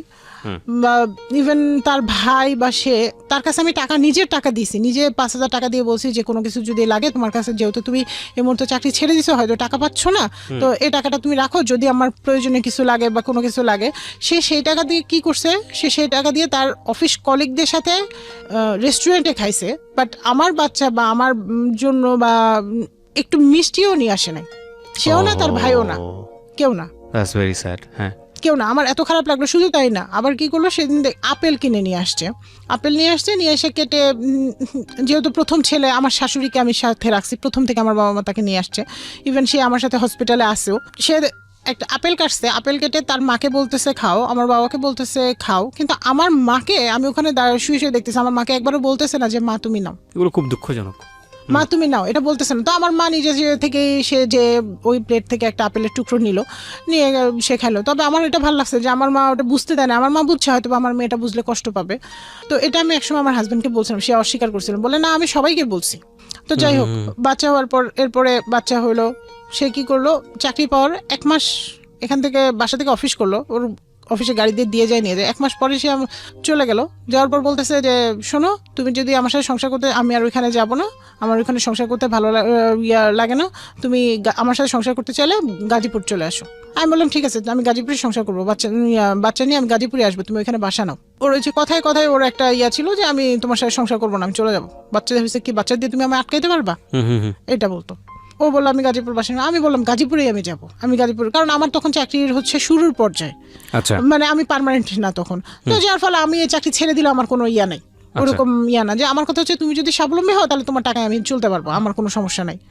ও তখন বলতেছে, যখন দেখলো যে আমি বাসা নেওয়ার জন্য প্রেশারাইজড করতেছি, তখন বলে যে, তখন কয়েকদিন যাওয়ার পর বলতেছে ঠিক আছে এখানে বাসা নিলে বাচ্চা কে দেখবে। আমি বলি চাকরি ছেড়ে দিব, তোমার আর নইলে তুমি যাকে পারো তাকে দিয়ে বাচ্চা দেখায় মানুষ করবো, আমার তো একটা সমস্যা নেই। তো বলতেছে যে না ঠিক আছে, আব্বা বলছে বাসা নিতে না করছে, আব্বার চিকিৎসা অনেক খরচ, ঠিক আছে বাসা নিব না, ওইখানেই থাকে, আমি আসতেছি। এই বলে সে আসলো। আসার পরে সে তার মানে যা বেতন পাইলো সেটা নিয়ে আসলো। নিয়ে আসার পরে সে বলতেছে যে আমাদের মা ছেলেকে কিছু শপিং করে দিল, দিয়ে সে সব টাকা নিয়ে বাড়ি চলে গেল। বললো কিছু টাকা বাড়ি আগেই পাঠাই দিছে, বলতেছে যে এই টাকা দিয়ে কোরবানি দিব। আমি বললাম যে ঠিক আছে, তাহলে আমি তো অসুস্থ, আমি যেতে পারছি না, তুমি ছেলে তুমি যাও, গত ঈদ আমার সাথে করছে, ঈদ তোমার বাবা আমার সাথে করো। তো ও বাড়ি চলে গেল। যাওয়ার পরে আমি আশা করতেছিলাম যে পরের দিন আমার হাজব্যান্ড যেহেতু কোরবানি দিচ্ছে সেখান থেকে আমার জন্য কিছু নিয়ে আসবে, অবশ্যই আমি এটা হকদার, আমার সন্তান এটার হকদার। সে সেটা নিয়ে তো আসলোই না, উল্টা আরো আমার সাথে দেখা যায় আমার মানে আমি বাসায় এসে আমি ঈদ করলাম কি না, কি খাইলাম, কোনো খোঁজই নেই। মানে সে বাড়ি গেছে তার মতো, আমি আমার মতো। আমার জন্য এটা সকালবেলাটা আমি ওয়েট করতেছিলাম যে আমার হাজব্যান্ড সকালবেলা ফোন করে বলবে যে ঈদ মোবারক, উঠে তুমি বাচ্চাকে রেডি করো, তুমি রেডি হও, মানে আমি এক্সপেক্ট করতেছিলাম। বাট এরকম কিছুই না। বিয়ের পর থেকে আমি অসংখ্যবার এগুলি নিয়ে বলছি যে দেখো তুমি তো কখনো আমাকে ফোন দাও না, খোঁজ নাও না, আমি কোথায় থাকলাম কি করলাম, তোমার এগুলি কোনো ব্যাপারই না। বলে চাকরি করা একটা শিক্ষিত এডুকেটেড মেয়েরে বিয়ে করছে, আমি কি কোনো বাচ্চারে বিয়ে করছি যে আমি সারাদিন ফোন করে করে খোঁজ নিব, এরকম বলতো। বলতাম বিয়ের আগে এত ফোন এত SMS, এখন বিয়ের পরে কিছুই নাই। বলে বিয়ের পরে এখন তো বউ হয়েছে, এখন তো আর তখন তো বিয়ে করার জন্য পটানো লাগছে, এই কথাটা আবার বলছে। সে কিছু নিয়ে আসলো না। পরে ঢাকায় আমার সাথে উল্টা আরো ফোনেই ঝগড়া হইলো কয়েকবার। ঝগড়া হওয়ার পর পরে সে ঢাকায় আসলো, বাসায় আসলো, আম্মার বাসায় আসলো, আমাদের সাথে আসলো, দেখা করলো। করার পর সে বলতেছিল যে আমি তাকে বললাম যে দেখো এটা কি আমি কি একটুও দাবিদার না, আমি কি এই তোমার প্রথম টাকায় কোরবানি হচ্ছে, এটা কি আমি দাবিদার না, আমি কি একটু হকদার না, তুমি আমার জন্য তো নিয়ে আসতে পারতে। বলে আমি অফিসে গেছি, অফিস থেকে কিভাবে নিয়ে আসবো, ও ভাবি নিয়ে আসছে, ভাবি বলছিল ভাবি নিয়ে আসছে, আমি ভাবির বাসা থেকে নিয়ে আসবো। এই বলে সে ভাবির বাসা থেকে নিয়ে আসলো। পরে 2 থেকে 3 দিন পরে যে ভাবির বাসা থেকে ভাবিরটা নিয়ে আসলো আর কি, ভাবি নিয়ে আসছিল খাওয়ার জন্য বাসা, সেটা নিয়ে আসলো। তো যাই হোক নিয়ে আসছে, আমি আমার বাবা মার কাছে ওইভাবে প্রেজেন্ট না করে আমি বলতেছি যে আমার শাশুড়ি এটা পাঠাইছে তোমাদের জন্য, এইভাবে প্রেজেন্ট করছে। তো তার জানে না যে আমাদের ভেতরে এই যেগুলি থাকে এগুলি বিছাই দাও তাহলে বসতে পারবে। আমার বাবা মা সারা জার্নি করে আমাদের সাথে গেছে, কেউ শুতেও পারতেছে না, বসতেও পারতেছে না, আর আমি বাচ্চাটারে নিয়ে শোয়াইতে পারতেছি না। পরে আমি পাশের বাসার এক প্রতিবেশীর ঘরে যেয়ে বাচ্চাটাকে নিয়ে কিছুক্ষণ শুয়েছিলাম, তখন আমার বাচ্চা হলো 6 মাসের। তো এটা নিয়ে আমাকে অনেক কথা শুনতে হয়েছে, তারা নিজেদের ঠিক না করে আমাকে অনেক কথা শোনাইছে যে এরকম। পরে আমি আমার শ্বশুর মারা যাওয়ার পর তার বাসার সব ফার্নিচার আমি কিনি, যে আমার সন্তানের জন্য আমার দরকার, কারণ ঈদে যাব আমি সবসময় যাব, আমার শ্বশুর নাই তো কি হয়েছে, ওইটা তো আমার বাসা। তো আমার শ্বশুর আবার মারা যাওয়ার আগে আমাকে কয়েকটা কথা বলছিল। আমার শ্বশুর খুবই ভালো একটা মানুষ ছিল। তো উনি আমাকে বলছিল যে মা আমার তো অত বেশি সম্পদ নাই, যা সম্পদ আছে তোমার তো বাবার অনেক আছে, সেটা দিয়ে তোমার আর আমার ছেলের তো সুন্দর চলে যাবে, কিন্তু আমার বড় ছেলে তো শ্বশুর বাড়ি থেকেও কিছু পায় নাই আর কিছু নাই, আমার এই সম্পদগুলো যদি আমি আমার বড় ছেলেকে দিয়ে যাই তোমার কোনো আপত্তি থাকবে, আমাকে এটা জিজ্ঞেস করছে। আমি বলছি যে আব্বা আপনার সব সম্পদ যদি আপনার সবাইকে দিয়ে যান, আমাকে যদি 1 ফোঁটা সম্পদও না দেন আমার কোনো আপত্তি নাই, শুধু আপনি আপনার দোয়াটা দিয়ে যাবেন, আমি পারবো, এই শহরে আমি প্রতিষ্ঠিত হতে পারবো। তো উনি বলে যে ঠিক আছে মা তোমার যখন আপত্তি নেই। তো উনি মৃত্যুর আগে ওনার সব সম্পদ বেশিরভাগ 99% সম্পদই তার বড় ছেলের নামে লিখে দিয়ে গেছে, আর 1% শুনি যে একটা মাটির ঘর নাকি তার নামে দিয়ে গেছে। তো আমার ওইটা নিয়ে কোনো হেডেক নেই, ইভেন আমার এখন বলতো ওইগুলি নিয়ে কোনো ভাবনা নেই। আমার শ্বশুরের অনুষ্ঠান হলে বড় করে সব হইলো, এর মাঝে আমার শাশুড়ি, আমি রেগুলার খোঁজ নেই যে মা আপনার কিছু লাগবে কিনা, কারণ আমার শ্বশুর থাকতে হয়তো যে জিনিসগুলো দিছে ছেলের কাছে লজ্জায় তো সেই কথাগুলো নাও বলতে পারে। তো আমি জিজ্ঞেস করি, আমি রেগুলার ফোন দিয়ে জিজ্ঞেস করি। তো একদিন কি করছে, সে আমাকে, আমি ফোন দিছি জিজ্ঞেস করতেছে, সে আমাকে এত উল্টাপাল্টা ভাষায় ফোনে গালাগালি করতেছে। এরপরে বাসায় এসে আমি আবার মা বাবার সাথে সবই মোটামুটি শেয়ার করি। আমি বলতেছি মা এরকম এরকম বলছে, ইয়ে হয়েছে। এটা নিয়ে এক পর্যায়ে আমি চিল্লাচিল্লি করে পরে আমার অজ্ঞান হয়ে যায়, সেন্সলেস হয়ে যায়। বাথরুমে ঢুকে সেন্সলেস হয়ে যায়। পরে আম্মা, যেহেতু আমি সেন্সলেস হয়েছি এই জন্য আম্মার মাথাটাও তখন আম্মা বলছে যে তোমার মা এগুলি বলছে, কেন বলছে, তোমাকে তো আমরা দিছি, কেন তুমিও বলবা, তোমার মাকেও দিয়ে বলবা, সবাই বলবা, তার মানে কি আমরা কি টাকার মেশিন? তোমার কাছে আমরা অন্য কিছুই না? আমরা মা বাবার এতটুকু সম্মান পাই না? ঠিক আছে, যদি এটাই হয় তাহলে তুমি এই মুহূর্তে তোমার বউ বাচ্চাকে নিয়ে বের হয়ে যাও। কিভাবে তুমি তোমার বউয়ের চাকরি করাবা, কিভাবে কি করবা সেটা তুমি জানো, আমি জানি না। এটা আমার মা ডাইরেক্ট বললো। তখন আমি ওর বোর কাপড়ে রেডি হলাম যে চলো আমি এক কাপড়ে বের হয়ে যাবো, তুমি কোথায় রাখবা রাখো, আমার চাকরির দরকার নেই। তো সে তখন আমার উল্টা বুঝাইল, আমার শ্বশুর আমাকে যাইতে বলছে যে আমি যাবো, কেন যাবো, আমি বাড়ির ছেলে তাই আমি যাবো না। গেল না, থাকলো। এরপরে আমি সেভারাল টাইম তাকে বলতেছি যে যেহেতু আমার শাশুড়ি গ্রামে একা থাকে, আমরা বাসা নেই পাশাপাশি, আমার মার বাসার পাশে বাসা নেই, বাসা নিলে আমার দেখা যাবে বাচ্চাটাকে আমার মার কাছে সকালে রেখে গেলাম, বিকেলে নিয়ে গেলাম, অফিস থেকে ফেরার পথে নিয়ে গেলাম। সে বলতেছে না, আমি বাসা নিলে গাজীপুর নিবো, আমার মারে নিয়ে গাজীপুর বাসা নিব। আশ্চর্য, তোমার বউ চাকরি করে ঢাকা, তুমি খালি গাজীপুর টানো, গাজীপুর, মানে বউ বাচ্চার কোনো দায়িত্ব তার নেওয়ার কোনো ইচ্ছা নাই, নিতে বললেই মানে তার রাগারাগি উল্টাপাল্টা কথা। এভাবে চললো। ওই বলতেছে যে আমার এখান থেকে দূরে হয়, তুমি রামপুরের দিকে বাসা নাও। আমি বললাম যে খরচ কে দিবা? ও বলতেছে খরচ আমি দিতে পারবো না, তুমি দিবা, কারণ আমার এই যে টাকা পয়সা এগুলো যে বাবার অনুষ্ঠান করছে, এখানে অনেক প্রায় 1-1.5 লাখ টাকা খরচ গেছে, ভাইয়ের থেকে লোন করে নিছি, এগুলো ভাইকে দিতে হচ্ছে। তারপরে আরো অনেক কিছু বলে মানে সে নাকি তার টাকা ভাইকেই দিতে হয় শুনে। তো যাই হোক, এগুলো তো শুনলাম। শোনার পরে আমি ওখান থেকে ব্যাক করলাম। ব্যাক করে আমি বাসা দেখলাম, বাসা দেখে রামপুরা বাসাও নিলাম। নেওয়ার পরে রামপুরা বাসা নেওয়ার পরে সে আরও আসে না, বাসায় আরও আসে না। কিরে, তোমার জন্য আমি বাসা আগায় নিলাম, তুমি বাসায় আসো না, কেন আসো না? বলে আমার অফিসের অনেক কাজ। এর মধ্যে কি করলো সে, আমি ফোন দিয়ে সে আমার ফোন নাম্বারটা ব্লক করে রেখে দিছে, অন্য ফোন দিয়ে সেটাও ব্লক। সুতরাং আমি পারতেছি না কোনো মানে ওকে ট্রেস করতে। তো আমি ওর অফিসের কলিগের সাথে যোগাযোগ করে ওর সম্বন্ধে ইনফরমেশনটা নেই যে ও অফিসে না, কি ব্যাপার কি। এতেও আরও ক্ষিপ্ত হয় আমার বাবাকে ফোন দেয়, বলে আপনার মেয়ে এই সেই, মানে দুনিয়ার কথা, নোংরা ভাষায় গালাঙ্গি। এটা তো এমনি তো রেগুলার চলতো, আর সেটা সেদিন থেকে আরো বেড়ে গেল। আমার বাবাকে বললাম ওর ভাইকে সহ ডাকো, ওর ভাই সহ আসলো। আসার পর সে এমন মানে আমার বাবা মার সাথে সামনেই এমন নোংরা কথা বলতেছে, মানে যা বলার মানে বাহিরে। সে বলতেছে, তুই আমার মাকে বলতেছে, তুই আমার মা না, তুই কি আমার মা? তুই কেন বলিস বাড়িঘর করার কথা? আমার ছেলে রাস্তায় থাকবে, তোর সমস্যা কি? এরকম ভাষা। তার ভাইও কিছু বলতেছে না। এখন আমার বাবা উল্টা বিরক্ত হয়ে আমার গালেই 2টা চড় দিছে। ওরা না শাসন করে আমারই চড় দিছে, যে কারণ আমার বাবার কেন চড় দিছে আমি বুঝছি, যে আজকের এই বেয়াদবিটা আমার জন্যই সে সাহস পাইছে। কেন সাহস পাইছে? তাকে বিয়ে তো আমিই করছি, আমার ফ্যামিলি তো বলছে যে এই মানে এই ছেলেকে করো না, সমস্যা আছে। তো যাই হোক, পরে আব্বা বললো যে তোমরা আলাদা বাসা নিবা, আমি আর তোমাদের লাইবিলিটিস নিবো না, তোমরা আলাদা বাসা নিয়ে তোমরা কিভাবে ভালো থাকবে থাকো। ভালো কথা। এখন তোর মাথায় বোঝা একটা পড়লো যে আলাদা বাসা নিতে হবে। দেন সে কি করলো, বললো যে আচ্ছা ঠিক আছে আলাদা বাসা নিবো, আমরা আলাদা বাসা নিবো। ওর ভাই আবার বুঝাইলো, আঙ্কেল রাখেন, ও তো মাথা গরম। তো বলে যে বাবা আমি রাখতে তো আমি এত কিছু শুনতে পারবো না, এত সমস্যা, এত কিছু, তা ওরা ওদের মতো ভালো থাকলে থাকুক, এটা বললো। বলার পরে এগুলি গেল।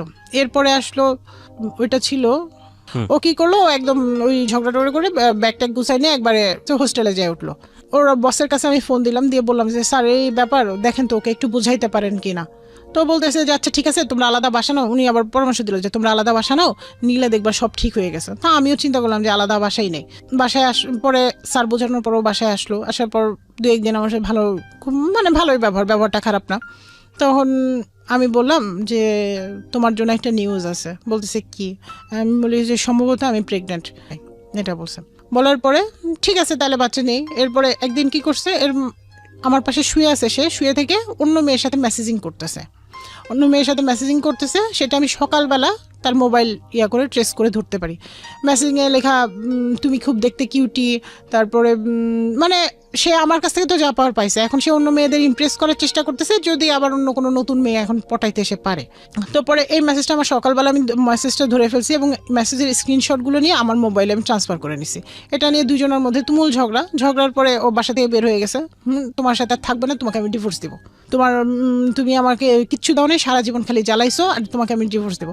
এরপর অফিসে চলে যায়, ওই হোস্টেলেই থাকে। আমি যোগাযোগ করলে আমার সাথে যোগাযোগও করে না। পরে সে বলে কি যে শোনো, এদিকে আমাকে কন্টিনিউস ডিভোর্সের থ্রেট দিয়ে যাচ্ছে, যে তোমার সাথে আমাকে এত অসংখ্য মেসেজ পাঠাইছে, আমি আর লোড নিতে পারতেছি না, আমি অসুস্থ, এই অবস্থা, মানে সবেমাত্র একটা কনসেপ্ট, মানে ওর চিন্তা ভাবনায় যে এমন কিছু হোক যাতে মা মেয়ে দুজনেই শেষ হয়ে যায়, মা এবং পেটের বাচ্চা যেটা, সেটা দুজনেই শেষ হয়ে যায়। তো পরে এখান থেকে বের হলাম। আমি বললাম যে না, কিছু একটা করতে হয়। তখন ও বলতেছে, ওকে আমি ইমপ্রেস করার চেষ্টা করলাম। তখন ও বলতেছে যে শোনো, তুমি যদি আমার সাথে সংসার করতে চাও তাহলে তুমি তোমার বাবাকে নিয়ে আমার ভাইয়ের বাসায় আসবা। আমি তখন বললাম যে আমি একা আসি, আমার বাচ্চাকে নিয়ে আমি একা আসি, তুমি যেখানে রাখবে আমি সেখানে থাকবো, আমি তো বাবাকে নিয়ে আসার দরকার নেই। বলে না, তোমার বাবাকে নিয়ে আসবে। মানে সেখানেও তার আরো কিছু শর্ত থাকবে, কিছু চাওয়া থাকবে। গেলাম, যাওয়ার পরে সে আমার বাবাকে ওইখানে বললো যে 2 লাখ টাকা আরো দিতে হবে ফার্নিচার কেনার জন্য, যে বাসা নিতেছি ফার্নিচার কেনার জন্য 2 লাখ টাকা দিতে হবে। আর আপনি আর আমাকে বললো যে সংসার খরচের টোটাল দায়িত্ব তোমার, আমি কোনো কিছু জানি না। আমি বললাম আচ্ছা ঠিক আছে। তাও কারণ আমার মনে হলো যে আমি বাচ্চাটাকে নিয়ে, যেহেতু আমার মানে পেটে একটা বাচ্চা, মানে তার লাইফটাও তো সেভ করা দরকার। কারণ বারবার ওই সময় আমার কন্ডিশনটা এতটা ক্রিটিক্যাল হয়ে গেছে যে বারবার মানে আমার ব্লিডিং হচ্ছে, প্রত্যেক মানে বাচ্চা থাকার পরেও ব্লিডিং হচ্ছে। ডাক্তার বলছে যে তোমার টোটালি রেস্ট দরকার, আর এই মেন্টাল প্রেশারগুলো নেওয়া যাবে না। তো যাই হোক, বসুন্ধরায় আমরা অফিসের পাশে আবার বাসা নিলাম।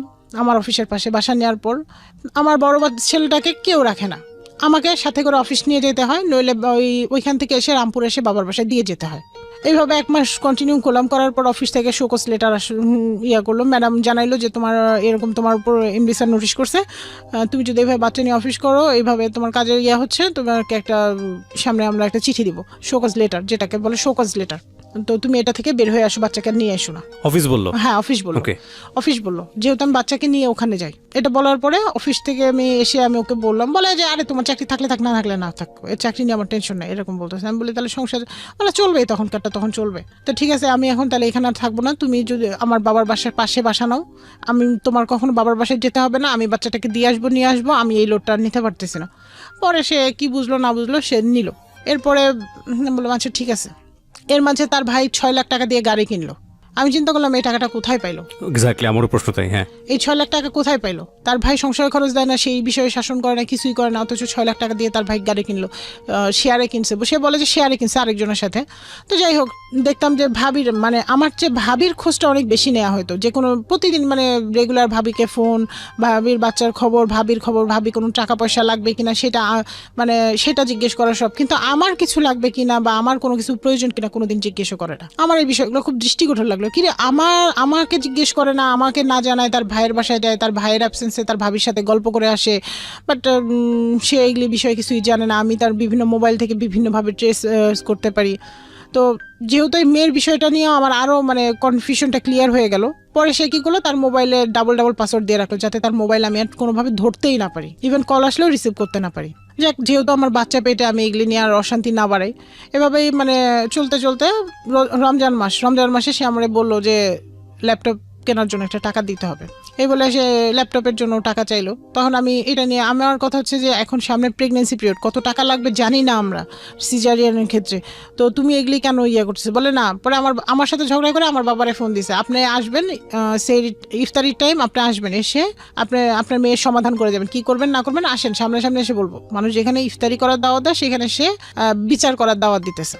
তো আমি ন্যাচারালি আমার বাবাকে ফোন করে বললাম যে তোমার আসা দরকার নেই, এরা এগুলি সারা বছরই করবে, এগুলি নিয়ে তোমার থাকা মনে দরকার নেই, তোমার আসা দরকার নেই, যা পারে করুক, বলছে বলুক। পরে আমার বাবা আর আসে নাই, আমি না করাতে আমার বাবা আসে নাই। আর আমার ছেলেটা বেশিরভাগ সময় দেখা যায় আমার বাসায় থাকে, আমি যাই নিয়ে আসি দিয়ে আসি, এরকম করে চলে। ইভেন আমার শাশুড়িও যায় থাকে, আমিও থাকি। এভাবেই চলতে চলতে বাচ্চা হলো। বাচ্চা হওয়ার পরে আর এর মাঝে তাও কিছু হলো, আমাকে অকথ্য ভাষায় গালাগালি আর গায়ে হাত তোলা, এই বিষয় দুইটাই ছিল। সে গায়ে হাত তুলতো। যাই হোক, পরে এরপরে বাসায় আসলাম। বাসায় আসার আমার মার বাসায় রাখলো। 2 সপ্তাহ পরে আমি বাসায় গেলাম, জোর করেই গেলাম, আমার শাশুড়িকে নিয়ে জোর করে বাসায় গেলাম। যাওয়ার পরে আমার বাসায় বাজার করে না, উল্টা আমার গায়ে হাত তুলে আমাকে টর্চার করে আর বলে কোথায় যে তুই টাকা দিলে দে, না দিলে তুই। তখন গায়ে হাত তোলাতে চলে গেছে। গায়ে হাত তোলা আগেও তুলতো, কিন্তু তখন আরো বেশি হইলো পরিমাণটা। ইভেন কাজের বুয়ার সামনে গায়ে হাত তুলে, মানে কাজের বুয়ার সামনেই গায়ে হাত তুলে এবং গালাগালি মুখোমুখি যা আছে করে আমাকে বললো, অ্যাট লাস্ট বললো যে তুই হয় কাবিন নামা নিয়ে আসবি, ডিভোর্স নিয়ে যাবি আমার কাছ থেকে, আর নইলে টাকা নিয়ে আসবি, টাকা দিবি, তোর ওই যে অ্যাকাউন্টে যে টাকা আছে সেই টাকাটা আমাকে দিবি। দিয়ে আমি যা অ্যাকাউন্টে তখন কত টাকা ছিল? আমার প্রায় 13-14 লাখের উপরে টাকা ওই সময়টাতে। ওটা লোভ ছিল ওর প্রতি? হ্যাঁ, ওর লোভ ছিল আমার প্রতি, টাকার প্রতি একটা লোভ ছিল। কারণ ওই টাকা দিয়ে তো আমি সংসার সব মিলে ম্যানেজ করে চালাইতাম, আবার সব গেট টুগেদার থেকে সবকিছু। পরে যাই হোক, আমি সেদিন ও তারাই দিল, আমিও বাসা থেকে বের হয়ে আসলাম। আসার পরে কেউ আমার ওরা মানে বাসায় নিয়ে যাওয়ার জন্য বা কেউ মানে ওরকম ভাবে কেউ খোঁজ নেয় নাই। ইভেন তার ভাইও আসছে সেদিন, তার মাও ছিল বাসায়, তার ভাবিও আসে, কেউ বলে নাই যে বউকে বাসায় নিয়ে আসি, যে যা হবার হয়েছে আমরা যাই, যে নিয়ে আসি। নিয়ে আসলো না, যোগাযোগ করলো না, উল্টা সে বারবার মেসেজ দিচ্ছে যে তোমাকে আমি ডিভোর্স দিব, তুমি রেডি হও, তোমার বা গার্ডিয়ান নিয়ে বসো। কারণ সে এখন আর আমার কাছ থেকে টাকা পাচ্ছে না। অনেকভাবে তার অফিস কলিগ থেকে শুরু করে অনেকভাবে তাকে ইয়া করার চেষ্টা করলাম। তাকে পরে একদিন তাকে নিয়ে সব তার ভাই সহ তাকে নিয়ে আবার বসা হইলো। বসে সে সবার সামনে আমাকে প্রপোজাল দিল যদি আমি ফ্ল্যাট সেল করে দেই, মানে আমি এর মধ্যে কি করছি ইনসিকিউরিটির কারণে আমি ওই টাকাটা দিয়ে, যেহেতু বাসা ভাড়া দেওয়া লাগতেছিল, আমি চিন্তা করছি ফ্ল্যাট সেল বলতে মানে হ্যাঁ আমি ওই যে বাসা থেকে ও যে আমাকে বের করে দিল, দেওয়ার পরে যেহেতু ও টাকাটা চাচ্ছিল আমি ইনসিকিউর ফিল করতেছিলাম, তো আমি আর ও একটা ফ্ল্যাট দেখেছিলাম। আচ্ছা, তো সেই ফ্ল্যাটটা আমি বুকিং দিয়ে দিলাম, এই টাকাটা দিয়ে বুকিং দিয়ে দিলাম আমার বাবার সাথে পরামর্শ করে যে আমি যদি লোনও করি তাহলে ওই টাকা দিয়ে আমি আমার বাসা ভাড়ার টাকা দিয়ে আমি লোন শোধ করবো আর ওর টাকা দিয়ে ও সংসার চালাবে, এটা চিন্তা করে। ওকে মানে আগে জানতো কিন্তু বুকিং দেওয়ার সময় ওই মুহূর্তে জানো। তবে আমি ওই দিন বুকিং দিয়ে আমি ওর ভাইয়ের সাথে আগে পরামর্শ, ভাইকে বলছি যে ভাই এই করছি আমি, এটা বড় ভাই যেহেতু সে তো জানাইছে। ও এসে শর্ত দিল যে আমার সাথে গাজীপুর চলে যেতে হবে, চাকরি করা লাগবে না, আর হচ্ছে যদি পারে চাকরি করতে সেটা পরের কথা, ও যদি বাচ্চা মেনটেন করে করতে পারে পরের কথা, আমি জানি না, সেটা আমার দায়িত্ব না, ওর দায়িত্ব। আর ফ্ল্যাট সেল করে টাকা নিয়ে আসতে হবে। আমি তো এই শর্তে রাজি হব না। আগের দিন ডিভোর্স দিয়ে এসে পরের দিন সে আমাকে 5,000 টাকা আমার অ্যাকাউন্টে দিল, আমি জানিও না। যাই হোক, এরপরে সেই বলতেছে ডিভোর্স লেটার পাঠাইছি, পাইছো, রিসিভ করছি, করে দেখি এরকম কোনো কাজের সিল নেই, কোনো কিছু নেই। আমি কমিশনার কার্যালয়ে ফোন দিলাম খোঁজ নিতে যে কি আসছে কিনা। তো ওনারা বললো যে আপনারা আসেন, আমি এখন কোনো চিঠি পাই নাই, তবে আপনারা আসেন। ওনারা ওই পক্ষ ডেট দিল, ওই পক্ষ আমাদেরও ডেট দিল। যাওয়ার পরে ভাইয়া সেখানে তারা মিউচুয়ালের কিছু কথা বললো না। আমি যা বলি সেটাতে আমার দোষ হয়ে যায়, আর ছেলে যা বলে সেটাতে কোনো দোষ নেই, মানে ছেলের পক্ষ থেকে নিশ্চয়ই কোনো কিছু ইয়ে করছে। এবং বললো মেয়ের মাথায় গন্ডগোল আছে, আমি পাগল। আমাকে মেসেজও দিছে সেই মেসেজগুলো, এবং শর্ত দিল মেয়ে বাবার গাজীপুর যেয়ে থাকবে, চাকরি করলে স্যালারি 30,000 টাকা ছেলের হাতে দিবে, আর ফ্ল্যাট বিক্রি করে টাকা নিয়ে চলে যাবে। এই কন্ডিশন কে দিয়েছে? ওদের গ্রামের চেয়ারম্যান মেম্বাররা। যেহেতু যে আমি ওই যে ডিভোর্সটা মানে সত্যি কিনা বা আমি তুলতে গিয়েছি, ওই যে সালিশি বৈঠকে একটা ইয়া হয় না, বিচার হয় না, এই কন্ডিশনগুলো দিয়েছে। ইভেন আমি যে চাকরি করি তো আমার স্যালারি টাকা, আর এদিকে আমার ফ্ল্যাটটা বুঝে পাইছি ভাড়া দেওয়া আছে, তো বলতেছে যে সেই ভাড়ার টাকাটাও ছেলে নিবে, মানে আমার সব টাকা ছেলে নেবে, আমার কোনো দায়িত্ব ছেলে নেবে না। এবং ওই ছেলেকে একটা লিখিত দিল। ও কি করলো, আমি এরপর আমার বাবা আমাকে পাঠাইলো, বললো মানুষের মন তো পরিবর্তন হয়, দেখো পারো কিনা। তো গেলাম ওর বাড়িতে, থাকলাম। ও আমার সাথে রাতে থাকতেছে, সকালে থাকতেছে, উঠে আমাকে বলতেছে তুই তো ফ্ল্যাট সেল করে টাকা দিবি না, তোকে তো আমি চিনি, তো তুই আমার ডিভোর্স দে, চল এখন যাবি মিউচুয়াল ডিভোর্স দিতে, যদি না যাস তাহলে ভালো হবে না। আমি বলতেছি যে দেখো এরকম মিউচুয়াল ডিভোর্স আমি দিব না, আমি কোনোদিন তোমাকে ডিভোর্স দিব না। তখন সে কি করলো, আমার গায়ে 2টা হাত তুললো, তারপর আবার বের হয়ে চলে গেল, বাসা থেকে বের হয়ে গেল। তারপর বললো যে আমি বাসা নিব, যদি পারস গাজীপুর আসবি, না পারলে ইয়া করবি। তো ফোনে যে ওইখানে রাতের বেলায় আমি বললাম যে কোনো হাজবেন্ড কি এরকম আছে শুনছো যে ওয়াইফের সাথে রিলেশন করে যায়, 5 মিনিট পরে বলে যে চলো কাজী অফিসে যাই, মিউচুয়াল ডিভোর্স দিন। এই মেসেজটা দিছে। তখন সেই জন্য আমার বাবাকে ফোন দিছে, বলে যে আপনার মেয়ে আমাকে অকথ্য ভাষায় গালাগালি করতেছে। না, আব্বু বাইরে ছিল, এসে বলতেছে কি করছে। তো এটা নিয়ে পরের দিন আমি বললাম যে তুমি আমার বাবাকে বলতে গেছো কেন, এই জন্য তো আমার বাবা মেসেজ দেখছে, তুমি না বললে তো আমার বাবা মেসেজ দেখতো না। তো সে তখন কি করলো, সে আমাকে ওভার ফোনে বললো 3 তালাক দিল, 1 তালাক 2 তালাক 3 তালাক 52 তালাক। সে ওভার ফোনেই বললো যে তোর সাথে আমি আর সংসার করবো না, তোর যা, তোর 3 তালাক দিলাম। এটার পরে আবার একটু পরে ফোন দিয়ে বলতেছে যে সরি, কারণ এটা তো আমার কাছে রেকর্ড থাকবে, আমি তো শোনাইতে পারবো সবাইকে, যে না ঠিক আছে আমি বাসা নিচ্ছি, তুমি এখানে আসবা, আইসা ফ্ল্যাটটা সেল করবা, সব ইয়ে করবা, এগুলো বলতেছে। তো আমি বলতেছি যে দেখি, আমি চিন্তা করে দেখি। পরে ও বলতো যে আমি আসতেছি, একদিন পরেই বলতেছে আমি বাসায় আসতেছি, তুমি সব কিছু গোছাও, আমি গাজীপুর বাসা নিয়েছি, যাব। আমার বাবা তখন, আমি বললাম বাবাকে, তখন আমার বাবা বললো যে দেখো শোনো, আমি কয়েকটা কথা বলবো, তুমি বড় হয়েছো, তোমার ডিসিশন। এই ছেলেটাই পর্যন্ত যা করছে তাতে কি মনে হয়েছে যে এই ছেলেটা তোমার সাথে বাকি দিনে সুন্দরভাবে সংসার করবে? আর তোমার একটা বাচ্চার কোনো ক্ষতি হয়ে গেলে সেই লাইবিলিটিসটা কে নিবে? বা আজকে তুমি ভালো আছো সবার সামনে, এই ছেলেটা যা করতেছে, মনে করে একটা ক্রাইম ঘটায়, বললো যে এই ক্রাইমটা তুমি ঘটাইছো, তখন সেটা থেকে তোমাকে আমি উদ্ধার করবো কিভাবে? এখন তুমি ডিসিশন নাও, তুমি কি করবা না করবা। কারণ তোমার একান্তই লাইফ, তোমার জীবন, তোমার বাচ্চা, তোমার ডিসিশন। তারপরে সে আবার যায় চেয়ারম্যানকে দিয়ে আমার বাবাকে ফোন করে চেয়ারম্যান বলতেছে যে এরকম ফ্ল্যাট বিক্রি করে দিলে তো আর কোনো ঝামেলা হতো না, আপনি ফ্ল্যাট বিক্রি করে এখনো দেন নাই কেন? তখন আমার বাবা কিছু কথা বলে আপনার মেয়েই তো কোনোদিন অ্যান্সার দিতে পারছে এই পর্যন্ত, এখানে আসছিল তখনও তো কি বলছে, যা বলছে সবই তো আপনার মেয়ের দোষ, আপনার ছেলের দোষ কি পেয়েছেন? তখন আর মানে আব্বা যখন বলতে নিছে তখন সে ফোনটা কেটে দিছে, এরপর আর ফোন ধরে নেয়। তো পরে এরকম বারবার টাকা চাইলো, পরে আমি কোর্টে গেলাম যে ঠিক আছে আমি কেস করি। লয়ার কি করলো ভাই, লয়ার আমার মামলাটাকে 12টা বাঁচাইলো। মানে সে ওই পক্ষ থেকে টাকা খাইলো, খেয়ে টাকা নিশ্চিত খাইছে, নইলে মানে সে এমনভাবে, আমি তো তাকে সব খুলে বলছি, সে জানে, সে মামলাটাকে এমনভাবে প্রেজেন্ট মানে তৈরি করলো যে মামলাটাকে সাক্ষী দিলে ওটা আমাকে জেলে ঢুকতে হবে। তো যাই হোক, মামলা 12টা পরে আমি মামলাটা তুলে নিলাম। আর এর মধ্যে সে ডিভোর্স লেটার পাঠাইলো, আমি রিসিভ করি নাই। আমার হাজব্যান্ড মেসেজ দিয়ে বলতেছে, ফোনে কখনো কথা বলে না, মেসেজ দিয়ে বলতেছে। তখন আমি বলতেছি যে দেখেন আমি এখন ভরণ পোষণ মামলা করছি। তখন আমি এই মামলাটা যেহেতু এরকম করছে লয়ার, আমি বুঝতে পারি আমি ভরণ পোষণ মামলা আরেকজনের লয়ারের কাছে ভরণ পোষণ মামলা করে দিই। কারণ এটা আমাকে থানা থেকেই বলছিল যে আপনি যে 1 মাস দেখবেন, দেখে যদি না পারেন তখন ভরণ পোষণ মামলাটা আপনি করবেন, তারপরে ওখান থেকেই আপনি এটা করবেন। কারণ আমরা তো সবভাবে ট্রাই করছি তাকে, সে তো ভালো হওয়ার হইলে তো এরকম করতো না। তার অফিস জানে, সবাই জানে, ইভেন কেউ বাকি নাই যে তারপরে সে এই করতেছে, টাকা দেয় না। তো যাই হোক ভাই, সেই মুহূর্তে আমি খুব রাফ অ্যান্ড টাফ সিচুয়েশন পার করি, যখন আমার পকেটে মনে করেন টাকা থাকে না, আমার বাচ্চা দুধ কিনতে পারি না, দুধের পরিবর্তে আমি ভাতের মার খাওয়াইছি 2 মাসের শিশুকে। কারণ আমার ব্রেস্ট ফিডিং করবে, আমার কাছ থেকে ওইভাবে পাচ্ছে না, কারণ আমি মানসিক একটা ভুগতেছি, প্লাস হাই প্রেশার ছিলই। বাচ্চা হওয়ার সময় অনেক হাই প্রেশার ছিল, ডাক্তার নিষেধই করছে যে এত প্রেশার একে বেশি আর লোড দিয়েন না, কিন্তু তারপর গড গিফটেড আমি ভালো আছি। এইভাবে চলতে চলতে আল্লাহর রহমতে আমি আবার চাকরিতে জয়েন করলাম। 6 মাস চলে গেল, চাকরিতে জয়েন করার পর ব্যাংক থেকে ভাইয়া লোন পাস হইলো, আবার লোন পাস হলো। প্রথমবার যে লোনটা আটকাই গেছিল, পাস হয় নাই, আমি ফ্ল্যাট কেনার জন্য চেষ্টা করছিলাম, আটকাই গেছিল, সেই লোনটা আবার পাস হইলো। পাস হওয়ার পর আমি আমার ফ্ল্যাটটা রেজিস্ট্রি করে নিলাম, নেওয়ার পরে এখন আমি আমার ফ্ল্যাটে উঠে গেছি। আজকের এই গল্পের একটা ভয়ানক শিক্ষণীয় বিষয় আছে, আপনাকে আমি কোশ্চনটা করি, তাহলে শিক্ষণীয় বিষয়টা কি সেটা বুঝে যাবে। সেটা হলো যে এই যে আপনি দুটো সংসার আপনার হলো না, বা আপনার সামহাও ব্যাটে বলে হয়নি দুপক্ষ থেকে, কিন্তু তারপর আপনি সুখে আছেন, কেন বলেন তো? মূল কারণটা হচ্ছে আমার solvency. Exactly, that is my, আমি আজকে সচ্ছল। আমি আজকে সবাইকে একটা জিনিস বলতে চাই যে যার জীবনে যাই হোক, আমি এখনো আমার নিজের ড্রেসটা আমি নিজে তৈরি করি। আমার মা আমাকে ওটা শিখাইছে, যদি তোমাকে লেখাপড়া করাইতে না পারতাম বা কোনো কিছু না পারতাম, তুমি এই যে দর্জির কাজ করেও যাতে তুমি নিজের পেটটা চালাতে পারতে। আমি সেটাই বলতে চাচ্ছি যে আজকে যারা শুনছেন স্টোরিটা আমরা খুব ইলাবোরেট করিনি।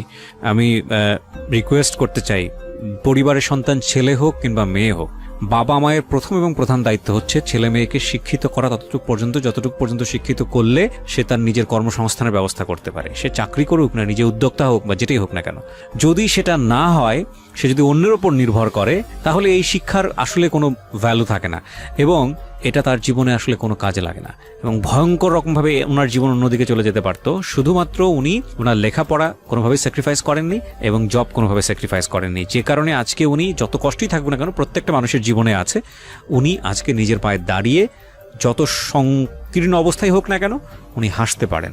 উনি মনে করতে পারেন না দিস ইজ মাই হোম, আমি পয়সা ইনকাম করি, আমি আমার সন্তানের মুখে হাসি ফোটানোর জন্য এটা করতে পারি। সিঙ্গেল মাদার হোক আর যেটাই হোক না কেন, সামাজিক